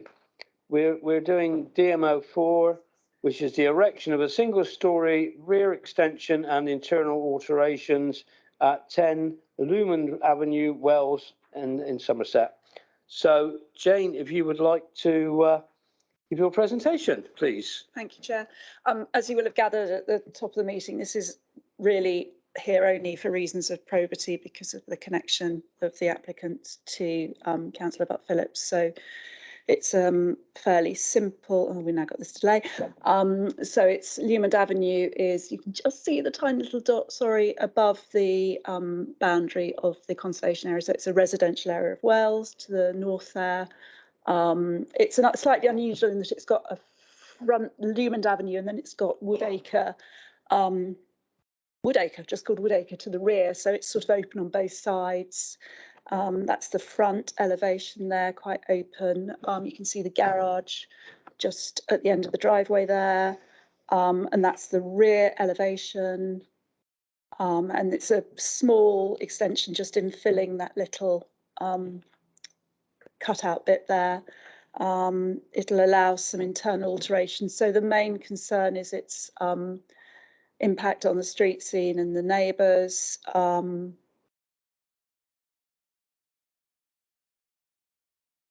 Especially from the rear there, and you can see the neighbours on both sides, and this is from the rear. You've seen the view from the front. So it really will not intrude either on the street scene or on the neighbours. And I didn't include a photograph, but I did go up Woodacre, and the houses on Woodacre have maybe one obscure glazed window looking over, so it shouldn't be an issue. Thank you. Thank you, Jane. Very, very good. Thank you very much.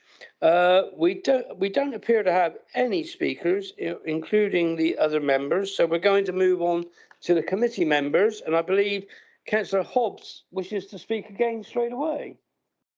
Only to prove that I've actually read the pack, but I'm wondering why Glastonbury Town Council approved it. If you look at your pack, as opposed to Wells City Council. Just to prove I've read it. I'll go and change it. Apart from that, I would like to recommend we approve this. Thank you. That's all right. So I believe Councillor Kay is first. Helen. I was just going to second it, that's all. Just to second it. You want to second it, Helen? Okay, thank you. She beat me to it again, Mr. Chairman, so I'll third it. Sorry. Okay. Is there anybody else wishes to speak? No. Edric, you paying attention? Do you wish to speak? No? No. Okay, thank you. So we'll go to the vote. I don't believe Edric has a seconder for this one. So would somebody be happy to second? Yeah. Oh, Helen did. Yeah. Okay. I'm getting confused. Senile. No, whatever. Okay, let's go. All in favour? Unanimous. Unanimous. Thank you. That's another good one. Chair, point of order, Mr. Chairman. I thought more people declared an interest on that than has left the room. Am I wrong? What I believe is that Councillor Tony, that he declared both lots of interest. We declared personal interest, whereas he declared personal and prejudicial, which is different. Happy with that, thank you. There are reasons. I'm quite happy to tell you outside of the room why. No, I don't want to prolong the conversation, believe me. Okay, thank you.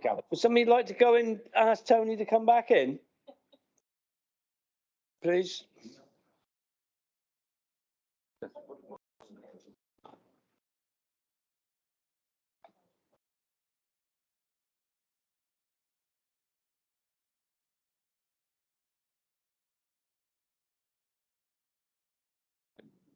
Okay, Tony, if you'd like to take your seat, we can go on with the next one. Right, we're moving on to DMO 5, which is the conversion of an agricultural barn to a dwelling. And this is at Plot Hornblossom Farm, Mill House, To Fossway, yeah, I know where it is. Millhouse to Fossway, Hornblossom. I've been there. Okay, so Kelly, if you'd like to carry on with your presentation, please. Thank you, Chair. Let's hope I've loaded the right one. Yes, I have. So you're right. This is Hornblossom Farm at Hornblossom. We have an existing agricultural building which is proposed to be converted to a dwelling. There's the site for those of you who don't know it. And this is the building in question, which is currently being used by the applicant in association with her small holding. This is the existing outbuilding and elevations. And the proposal, as I said, is to convert it to a dwelling. This site already benefits from an extant permission under the prior approval procedure for conversion to a dwelling, and that extant permission is material when you're considering this proposal. These are the proposed elevations. And that concludes my presentation, Chairman.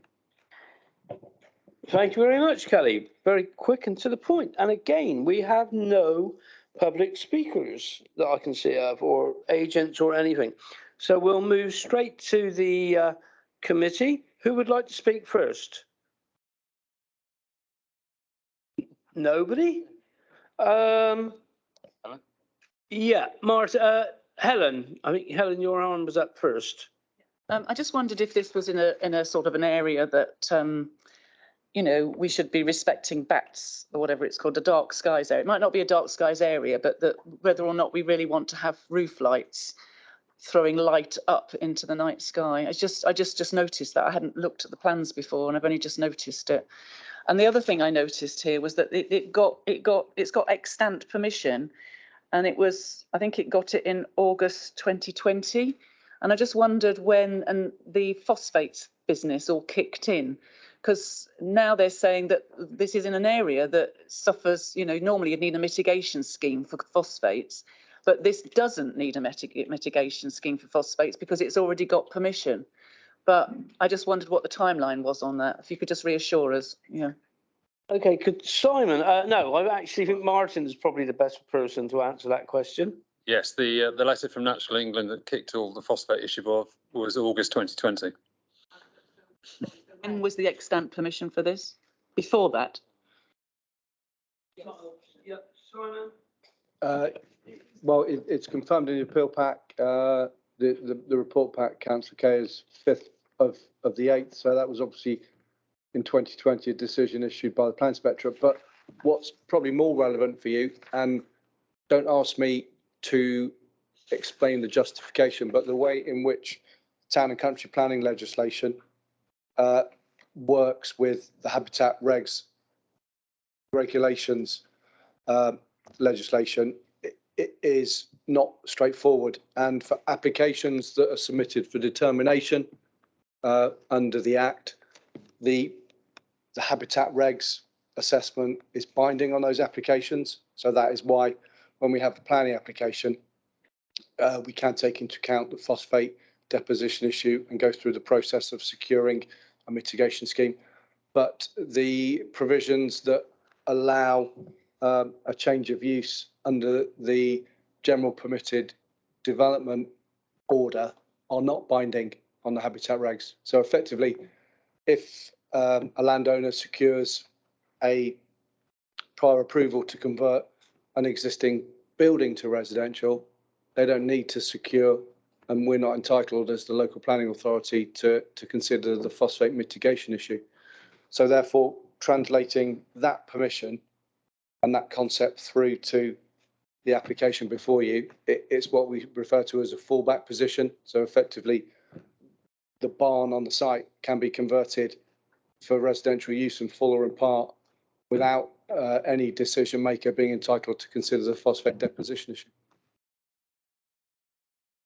Okay, thank you, Simon. I think that answers the question. Okay, do we have any more questions? No? Oh, yes, Martin. Well, Helen raised the question about dark sky and lights, roof lights. Does anybody wish to comment on that from the officer point of view? Chairman, I will. Okay, Kelly. The existing barn already has roof lights in it, and under the prior approval, they could convert that building now and leave the roof lights in it. Thank you for that. So as we haven't, Edric, for a change, has not put his hand up to propose this one. Do we have a proposer and a seconder? Dawn, are you proposing? Alex. And Alex is seconding. Okay. So now are we ready to go to the vote? All those in favour of the motion? Sorry, councillors, can you, sorry, one thing. It is, yeah, it's unanimous, Chair. Yeah. Unanimous, that's great. Thank you very much. We can move on from that one.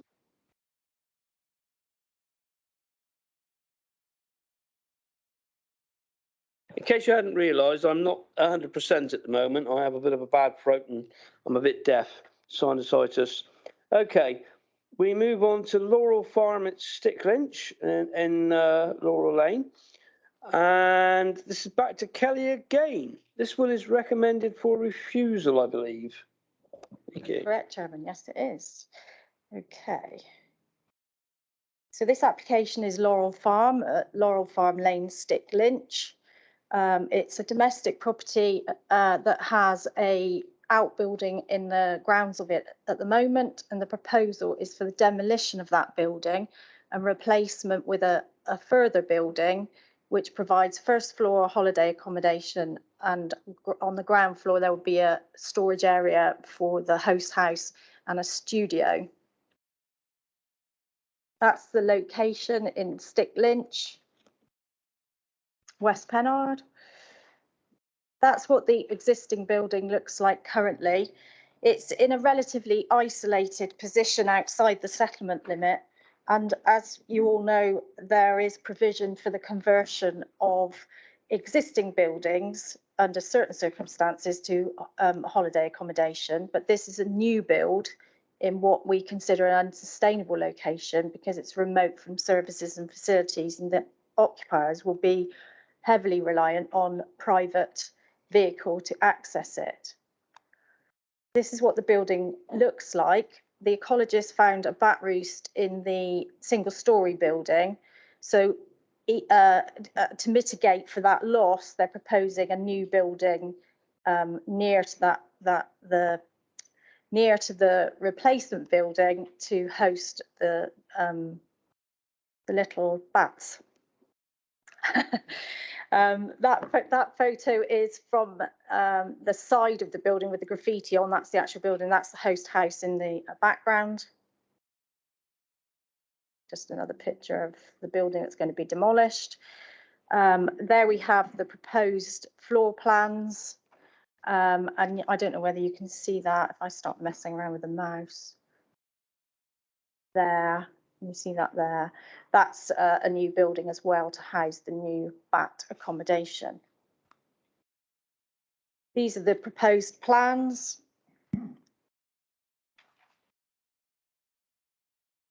The application is recommended for refusal, Chairman, as set out in the report pack, and it's primarily due to the fact that this would be new build accommodation outside the settlement limits in an isolated and remote location away from services and facilities, and any economic benefits associated with this development in terms of the minor flat accommodation above the studio and workshop are not considered to be outweigh the harm identified in terms of its unsustainable location.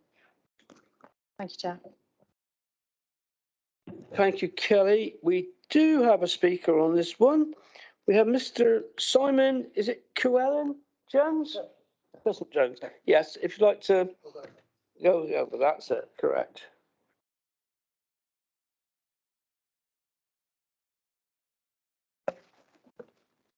Thank you very much for letting me speak. I'll obviously get on with it and be as quick as possible. I want to respectfully say that I think this refusal is unfair and I would ask you to reconsider it. Let me give you a timeline, if I may, which I feel is relevant. Full planning application was made in 2021. And everything was done properly, the phosphates, the ecologicals, the bats, of course, as you know, are a big thing around here. On December the 29th, we revised plans slightly, simply to move the building a few metres to the left, which obviously was a change. One thing I would like to stress is the existing building is very, very unsafe and cannot be converted. It has no foundations, it has serious cracks. So the thing you mentioned, it wouldn't be possible to convert that building. But my point, getting to it quickly, is that we were advised that a decision would be made within 5 weeks from putting in those plans. That is by the 2nd of February. Despite many reminders that we needed that decision, we did not receive it. It was a refusal until the 17th of April, which is a long, long time after it was supposed to be. I'm not saying what the decision was wrong, but what I am saying is we fell really badly in between the cracks because, as you all know, during this application, indeed after this application should have been approved or whatever, things changed and the Somerset became a unitary authority, and I think it's called a change of interpretation or something like that. And all the things that we had done, that we'd been advised by our architect that would get application, indeed, tourist accommodation was encouraged for the local economy at the time, although the interpretation has subsequently changed. We don't want to run a business, but we would obviously love to have the option to do an Airbnb aside from a ancillary amenity accommodation. But what I'm saying is that the decision was so late and nobody told us that things were changing. We did everything the right way. I mean, we obviously take applications seriously.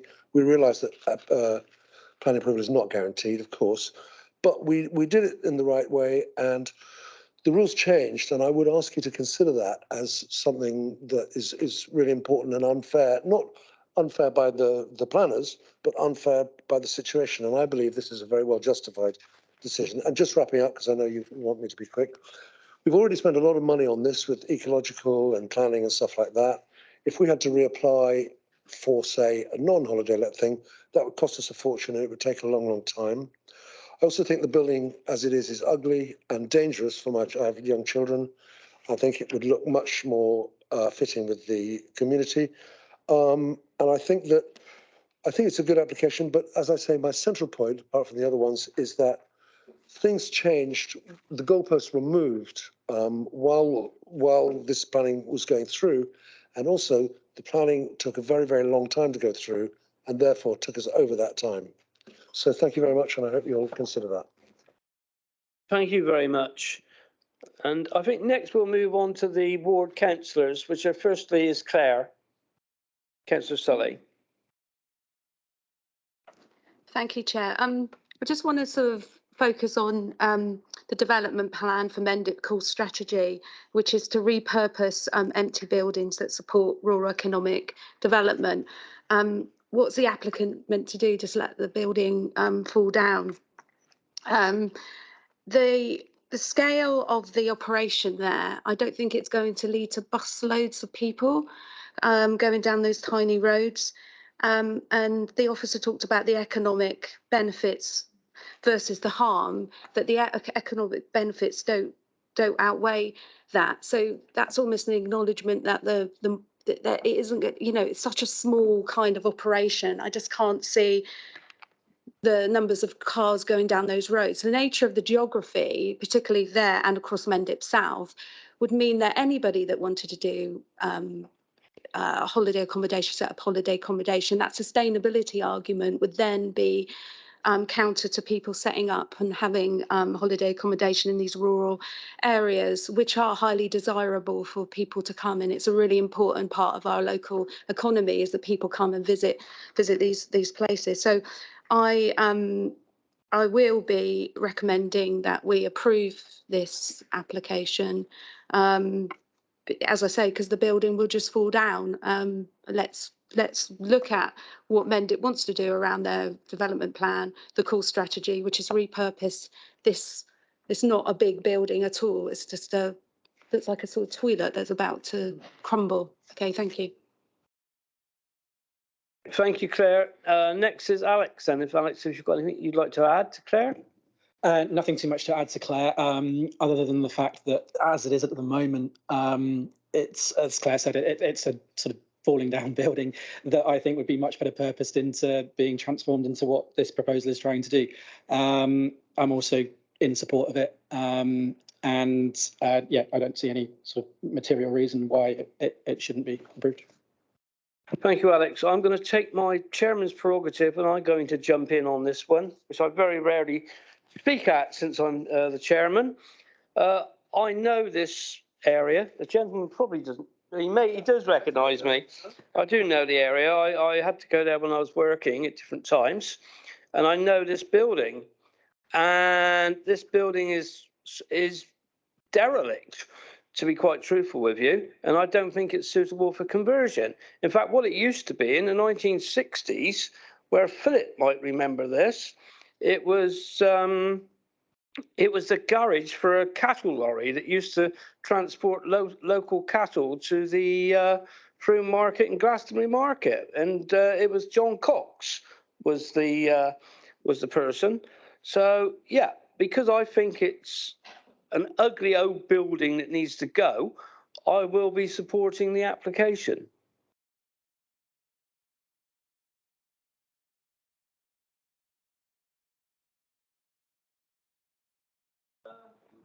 Just to make a point that we seem to be asked to approve a number of similar sort of extensions to properties, additions to properties, and I know there are some technical differences perhaps in this case, but I think the applicant put up a very good case, especially about the time it's taken us to consider this, given the changeover of councils. So I'm minded to go along with approval.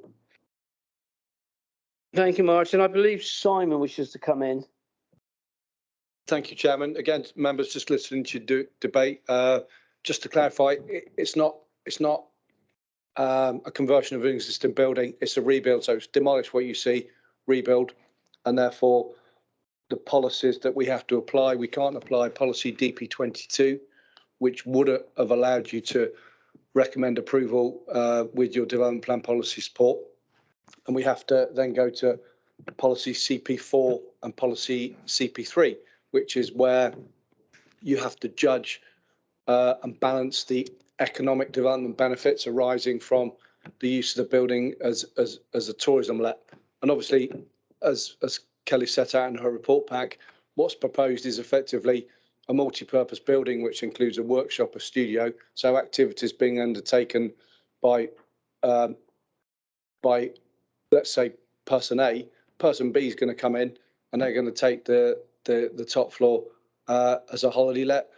And what we've done as officers is judged that the economic benefits around providing a relatively small unit of holiday accommodation with no real sort of external facilities for people to rest and relax and enjoy doesn't outweigh the impact of the site location in planning policy terms, given it's rural and isolated. But that's our judgment, and obviously that's what you're quite entitled as a board to make that judgment and balance that judgment separately. I think in terms of the applicant and his point about timing, again, it's very unfortunate, and we apologise. We've apologised to many applicants. Again, it hasn't been our doing. It's been natural elements and the phosphate issue. And just one final thing, Chairman, if as a board you do go on to approve, I think we need to spend some time giving you advice on the conditions that you'd need to impose. So if you do approve, can it be subject to basically officer delegation for the conditions? Because I don't think we can advise you today at the meeting. Right, thank you for that, Simon. Very sound advice. And next we have to move on to Councillor Kay. Helen. Yeah, I don't agree that we can refuse this in terms of sustainable development and location, because we've just approved something that was equally remote, although it was a barn conversion. And I'm not sure if that's the difference, just because one was a barn conversion and the other one, they're both down narrow lanes and at the end of a narrow lane. So that's the difference, okay, that you just explained. All right, okay, thank you. And I actually was going to say the same thing about conditions. If I am okay. I'd like to propose that we what am I saying? That we approve this contrary to officer recommendations. Yeah, with conditions to be delegated to officers. I just don't know if that's the way you normally put it. Thank you, Helen, but I believe that Claire has already done that. So if you would like to second that, that would be good. Oh, yeah, okay, thank you. Sorry. Okay, thank you. So we know what we're doing. Now, I believe, Martin, you wish to speak? No, sorry, I was just for Oh, you were just... clarification. I Okay, think thanks. Phil? Just like to add that because the conditions be in consultation with the board members as well. Yeah. Thank you. Yeah, Martin, the legal man, is coming in. Yeah, sorry, Chair. So the substantive motion is to approve the application with conditions delegated to officers in consultation with your chair, vice chair and the ward members. In terms of the reasons for approving contrary to officer recommendation, from the debate, I understand it is the economic benefit. You feel that the economic benefits outweigh the harm in terms of the growth and the need to travel and the sustainability of the location, and also the benefits of removing a derelict building, I think was also part of your discussion. Does that sort of reflect what the proposer and seconder? Yeah, repurposing that building rather than letting it fall down. They can't do anything else with it, really. Well, I think the building's can't been convert it. demolished. So Yeah, they can't convert what's there. So. Councillor Hobbs, Edric, you wish to come back in again? And thank you, Martin. I haven't spoken yet on this one. I think I need to speak because I, when it was referred to, agreed with the officer recommendation because it is a new build. And I think one hiding nothing looking around the room on this one, but I felt the need to speak in support of Kelly's refusal, particularly because it's going to pull down a bat roost basically and put something else up. And it is a transitional roost to at least 2 forms of bat. So I'm not happy with it at all. Okay, does anybody else wish to speak? Yeah, Claire? Really quickly, there's no objections. West Pennell Parish Council approved it. Highways Development officer gave standard advice.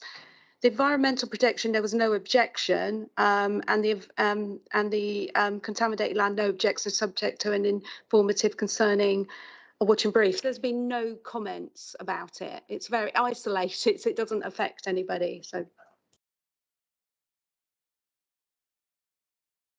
I'm afraid you're not allowed to speak now. Yeah.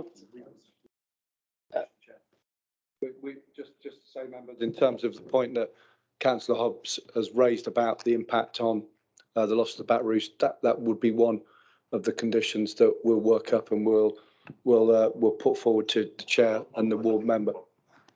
If it is conditioned in relation to that, then I'd probably go along with everybody else, although I recommend, I wanted it heard by us to go along with Kelly's thing. But if we can condition it in relation to the bat roost, then, which was my main concern, in all honesty, as I've just alluded to, then I'd be happy to support it along with everybody else. Chair, again, I think if the officer, if the member's recommendation is to approve, subject to conditions being delegated to officers to then be approved by yourself and the ward member, that will probably be an appropriate way of covering that point that Councillor Hobbs has just raised. Okay, thank you, Simon. That sounds right to me. I think that's okay with you. Oh, Phil, you want to come in? Very quick question. Would this site be clarified as a brownfield site? Who knows the answer to that one? No.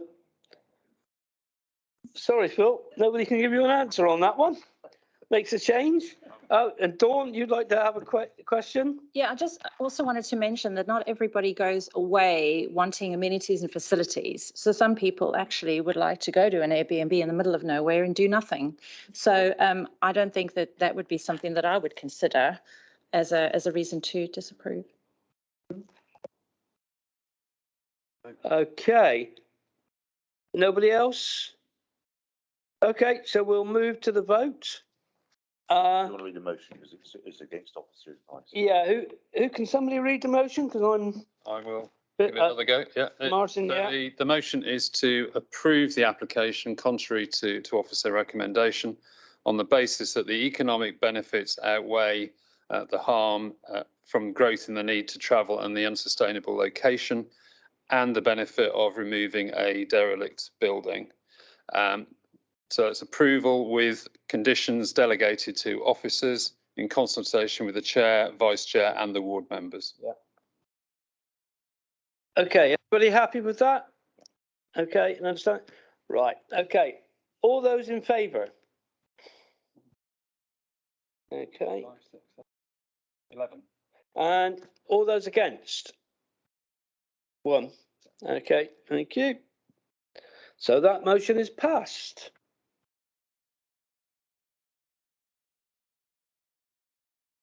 We'll move on now to Lower Stoke Farm, Borough Road, Wood Lane, Rodney Stoke. And again, this is Kelly. Oh, sorry, Martin. Apologies, Mr. Chairman, but I was back in the queue for the toilet when we had a comfort break. And I would ask permission to leave so I can come back and vote. I think we can excuse you. I'll wait while you go to the. Okay.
So that we can pile on.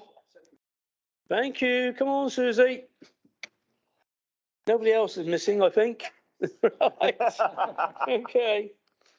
Right, now we're moving on again to, where are we to? Oh, Dawn's off now. No, not far. Okay. Right, now we're moving on again. As I said earlier, it's Lower Stoke Farm, Barrowwood Lane, and that's in Rodney Stoke. And we're going to Kelly once more. Thank you, Chair. I don't come for ages and then I take over the show. Okay, so this is an application for the change of use of a building to ancillary accommodation. There's extensive extension to this existing dwelling, and I will move on. The site is surrounded by agricultural land, and you can see there the building, the yellow circular thing is a turning circle. To the biggest building there is a barn, which is currently being used for ancillary uses in association with the dwelling. And on down one side, it is being used for equine. There's lots of stables in there. The application seeks the demolition of some of the extensions, as I've said. The barn will be converted to ancillary accommodation, but they intend to keep the stables as they are within that building. So if I try and show you there. So on the left of the picture, you've got the existing arrangement with the massive barn that's evolved over the planning history, which is detailed in the planning report. And then on the right, you have all the extensions and alterations proposed. That's the existing barn on the left and the house on the right. Existing house, first floor and roof. Existing floor plan of the barn. First floor plan of the barn, sorry. That's how the house looks currently. It gets more exciting at the end because we've got 3D pictures and stuff, Chairman. So that's the existing barn as is now. So there on the left is the house. It's in a large plot surrounded by agricultural land, as I said, no immediate neighbours. That's the big barn on the right-hand side. And the part of the proposal, is, as you saw on the floor plan, was to link that building. That's another view, the house in the foreground, the barn behind it. That's taken from the back garden of the house, if you like, looking towards the barn, so you can see the relationship. That's the rear of the house with the barn on the left. That's the proposed floor plan. So the alterations are extensive, Chairman, but you'll see from the report pack that we've identified no harm. First floor plan, roof plan, proposed elevations, and then 3D views of what it could look like if members approve this application.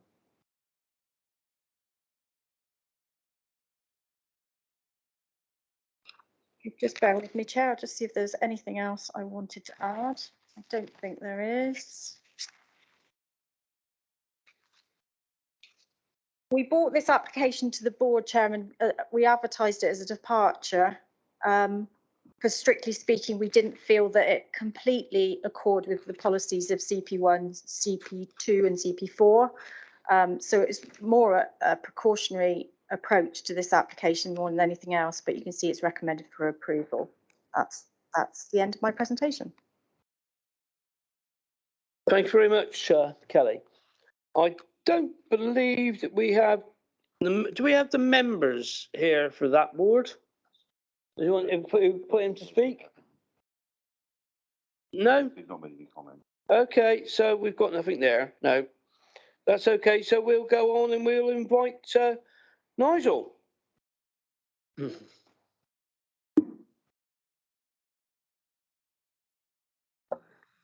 Chartered Town Planner, agent for the application. I mean, Ken has probably said it all, actually. Other than I'll say, look, it is an isolated location. The site's got quite a complicated history, but it's all been resolved now by certificates of lawfulness. It's an agricultural building that's been used for quasi-domestic storage purposes and stabling. Modern farmhouse, no longer has a tile in it. The proposals is quite a sort of sexy scheme of substantially altering and extending the house by a factor of 3. So it's very big alterations, but to my mind, it's very high quality design, embedded with high quality of sustainability. The barn element is perhaps slightly more controversial. It's a bit of an ugly mutt. It's very large scale. And the proposal remodels its roof so it's much more attractive and repurposes some of it to provide some ancillary guest accommodation for the main house. I think it's all pretty straightforward. Obviously, your officer thinks it's pretty straightforward. It would have been delegated had not the scheme of delegation just changed with the new council. And it has no roof lights, by the way, so there's no night sky pollution. So I hope you can go along with that. I think it's an interesting scheme. Thank you for letting me speak. Thank you. Thank you very much, Nigel. Okay, so we have no one else to speak, so we're going to go straight to the committee. And who wishes to speak? Edric. Thank you very much, Nigel. We know it's got no roof lights because Councillor White hasn't commented on it. She's the division member. Otherwise, she'd have been here or been online commenting. I think this is great. It is a large building. I'm all for this. I really like the style. I like this style of development. I think it fits in very well in the countryside environment. I like the colour. I mean, I think that the palette is indicative of things I like to see in a countryside setting, and I'm very happy to I recommend approval again, like I've done many times this afternoon. Thank you. Okay, do we have anybody else who wishes to speak? I'm looking. Is that Claire, I think, first? I'll second that approval. You're seconding. Okay, thank you. And Martin is next.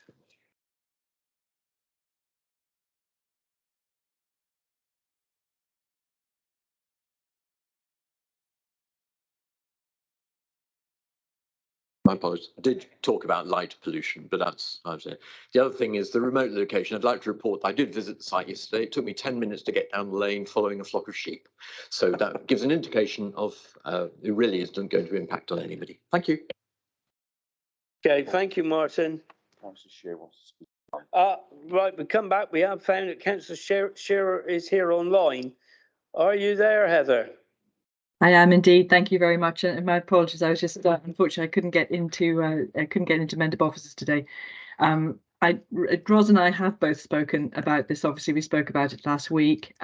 We didn't find anything to argue about. I hope Ros had an opportunity to speak to one of the to Jenny, to the officer, the planning officer, and you're absolutely right. There's no light pollution, so I know she was concerned about that. It is a very that's what made me smile. I didn't know whether Ros was actually in the room, and you can't tell when you're away from here whether somebody's in the room or not. You can tell who's online, but we couldn't find anything to really argue about with it. It's a very nice looking proposal, and but of course we'd be happy. I was here to listen to what the planning committee thought about it. But thank you very much, and my apologies for not being in the room. Yes, thank you very much for taking the time to come, Heather. Thank you. Right, do we have anyone else before we go to a vote? I'm looking. No, nobody wishes to quiet. That's fine. Right, so we've got a recommendation to go with the officer's recommendation. So all those in favour, please. That's everyone. Unanimous. Unanimous. Brilliant. Thank you. Okay, so well done, Kelly. You're finished for the day now. Okay, we're moving on to Brookover Farm, which is on the Froome to Radstock Road at Buckling-Dinham. I know what, yeah, you would, I found this, okay. Conversion of a barn and garage to farm and 2 small bedroom dwelling. And Carlton is presenting. Is he online? So I will complete his presentation for him, which I'm just uploading now. Okay, so this is a planning application for conversion of a barn and garage to form a 2-bed dwelling with a small lobby extension. It is in the open countryside, outside of any settlement limit. You can see on this plan here, you've got the access from the A362, and then you've got a complex of buildings that are existing that effectively form the application site adjacent to what I will call the former host house. As you'll see from the report pack, the extension that is now proposed to be used as a self-contained dwelling has already been approved as an extension to the host house. So effectively, this application is different because it proposes to use a form of development which already has approval as an extension to the host house, a separate residential accommodation.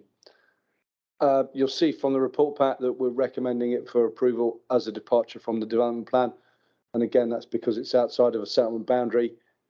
You'll also see that we have referred to paragraph 80 of the MPPF because one of the provisions that the MPPF advises you can approve the use of housing in the open countryside is under paragraph subsection D, which says the development would involve the subdivision of an existing residential building.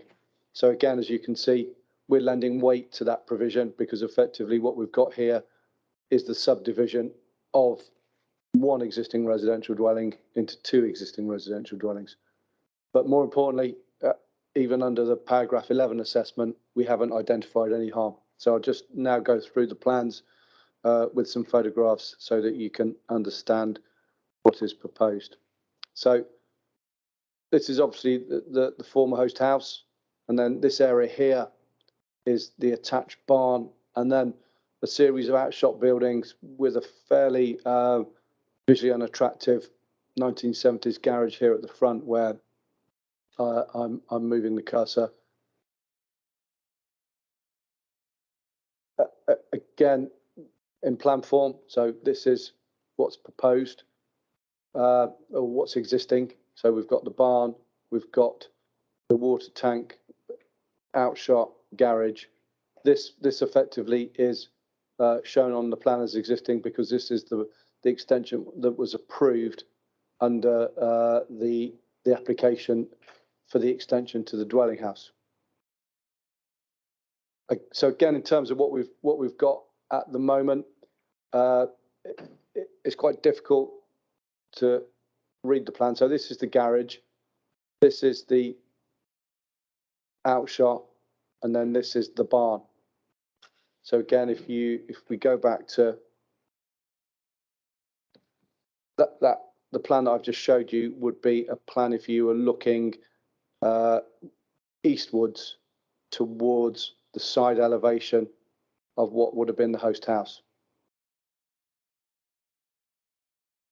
So what we've got proposed is effectively a two-bed unit with a bathroom, sitting room, and ancillary circulation space with a loft office at the upper floor level. You'll see there's no roof lights, just some small dormer extensions at the rear.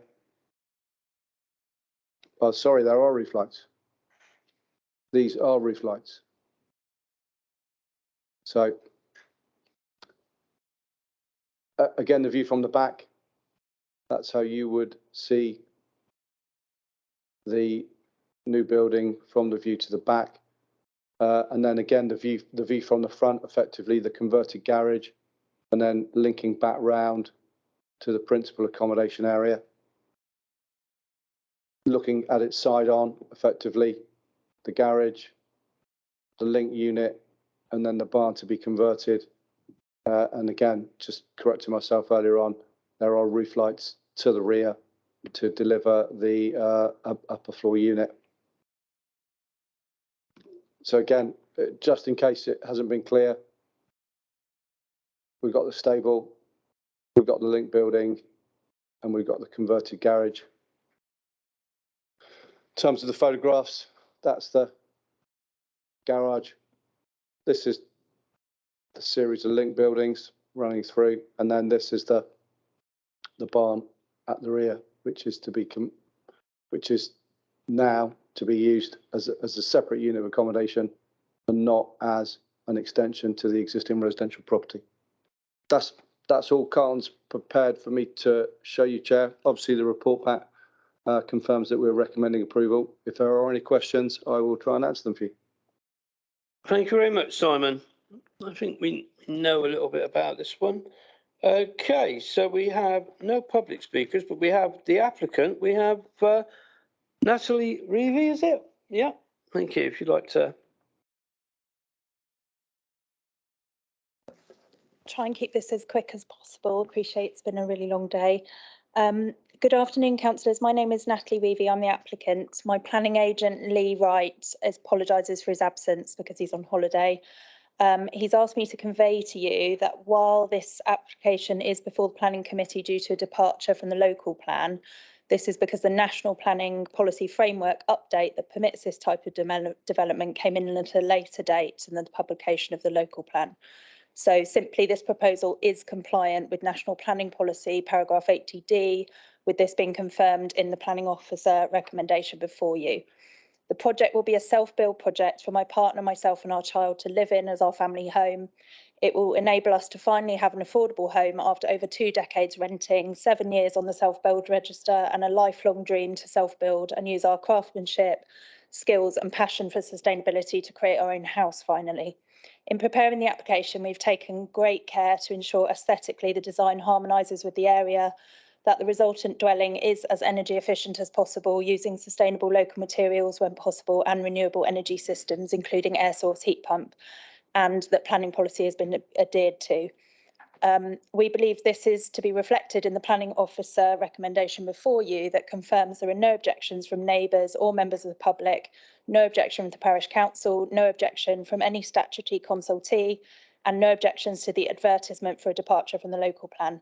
Further, the application benefits written support from 5 people, and we have worked closely with the council throughout to achieve the officer recommendation for approval before you, which confirms there to be no identified harm from this proposed development. On a personal note, I would like to reiterate what this home means to us. It allows us to finally get off the rental roller coaster and create a stable, sustainable home for life, to put our roots down once and for all, and in the future to redirect our energy for the good of the town and community. It has been made possible by the philanthropic vision and generosity of the landowner after our many years' effort working towards the goal of affordable self-built plots ultimately were not successful. Given there is no objection and only support for our application, we hope that you as decision makers can support us. Thank you. Thank you very much. Okay. We have no other speakers as such. We'll go to the committee or, yeah. So, Phil, you would like to speak?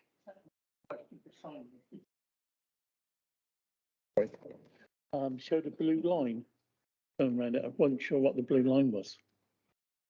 The blue line normally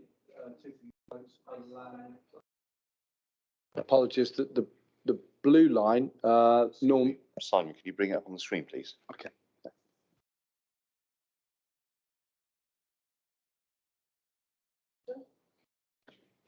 Simon, bring it on the screen, please, so we can see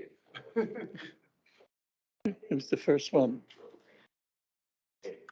That one. Yeah. The blue line would normally annotate other land that is owned by the applicant, the neighbour. That's what I thought. It's either that or it was the division boundary. Martin might better clear me up, or Dawn might be, or it might be mine. Again, hopefully, Chairman, this next slide actually shows the scope of the application site. If members are unclear, let me just set it to slideshow. Apologies.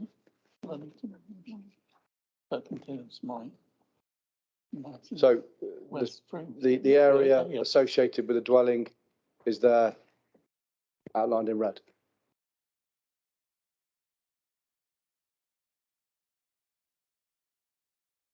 Are you happy with that, Phil?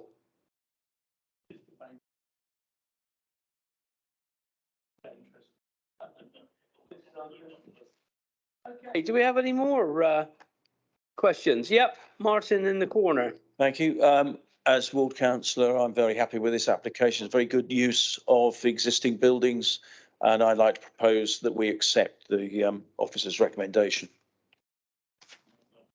Yeah. Okay, thank you, Martin, and seconded by Phil. I didn't realise that was your ward. It goes all the way out there. Yeah. I go a long way, Mr. Chair. Yeah. Okay. So, are there any more comments before we go to a vote? Barry, you wish to comment? Yeah, thank you, Mr. Chair. And I'm sure roof lights are going to come up at some stage. On one of the drawings that Simon showed us, there were circles within the squares that you called roof lights. Are they actually sun tunnels or are they roof lights? The applicant might know better than us. They are roof lights. Okay, thank you. Okay.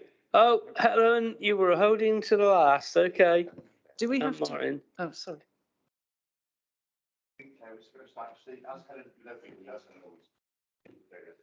All right, well, let Claire go first then. Text very minor technical point. I'll let you all feel worried. It says mend itself division at the bottom, and it's not mend itself Don't want that to go down in history as mend itself, just in case there's a further along the line there's some kind of complication.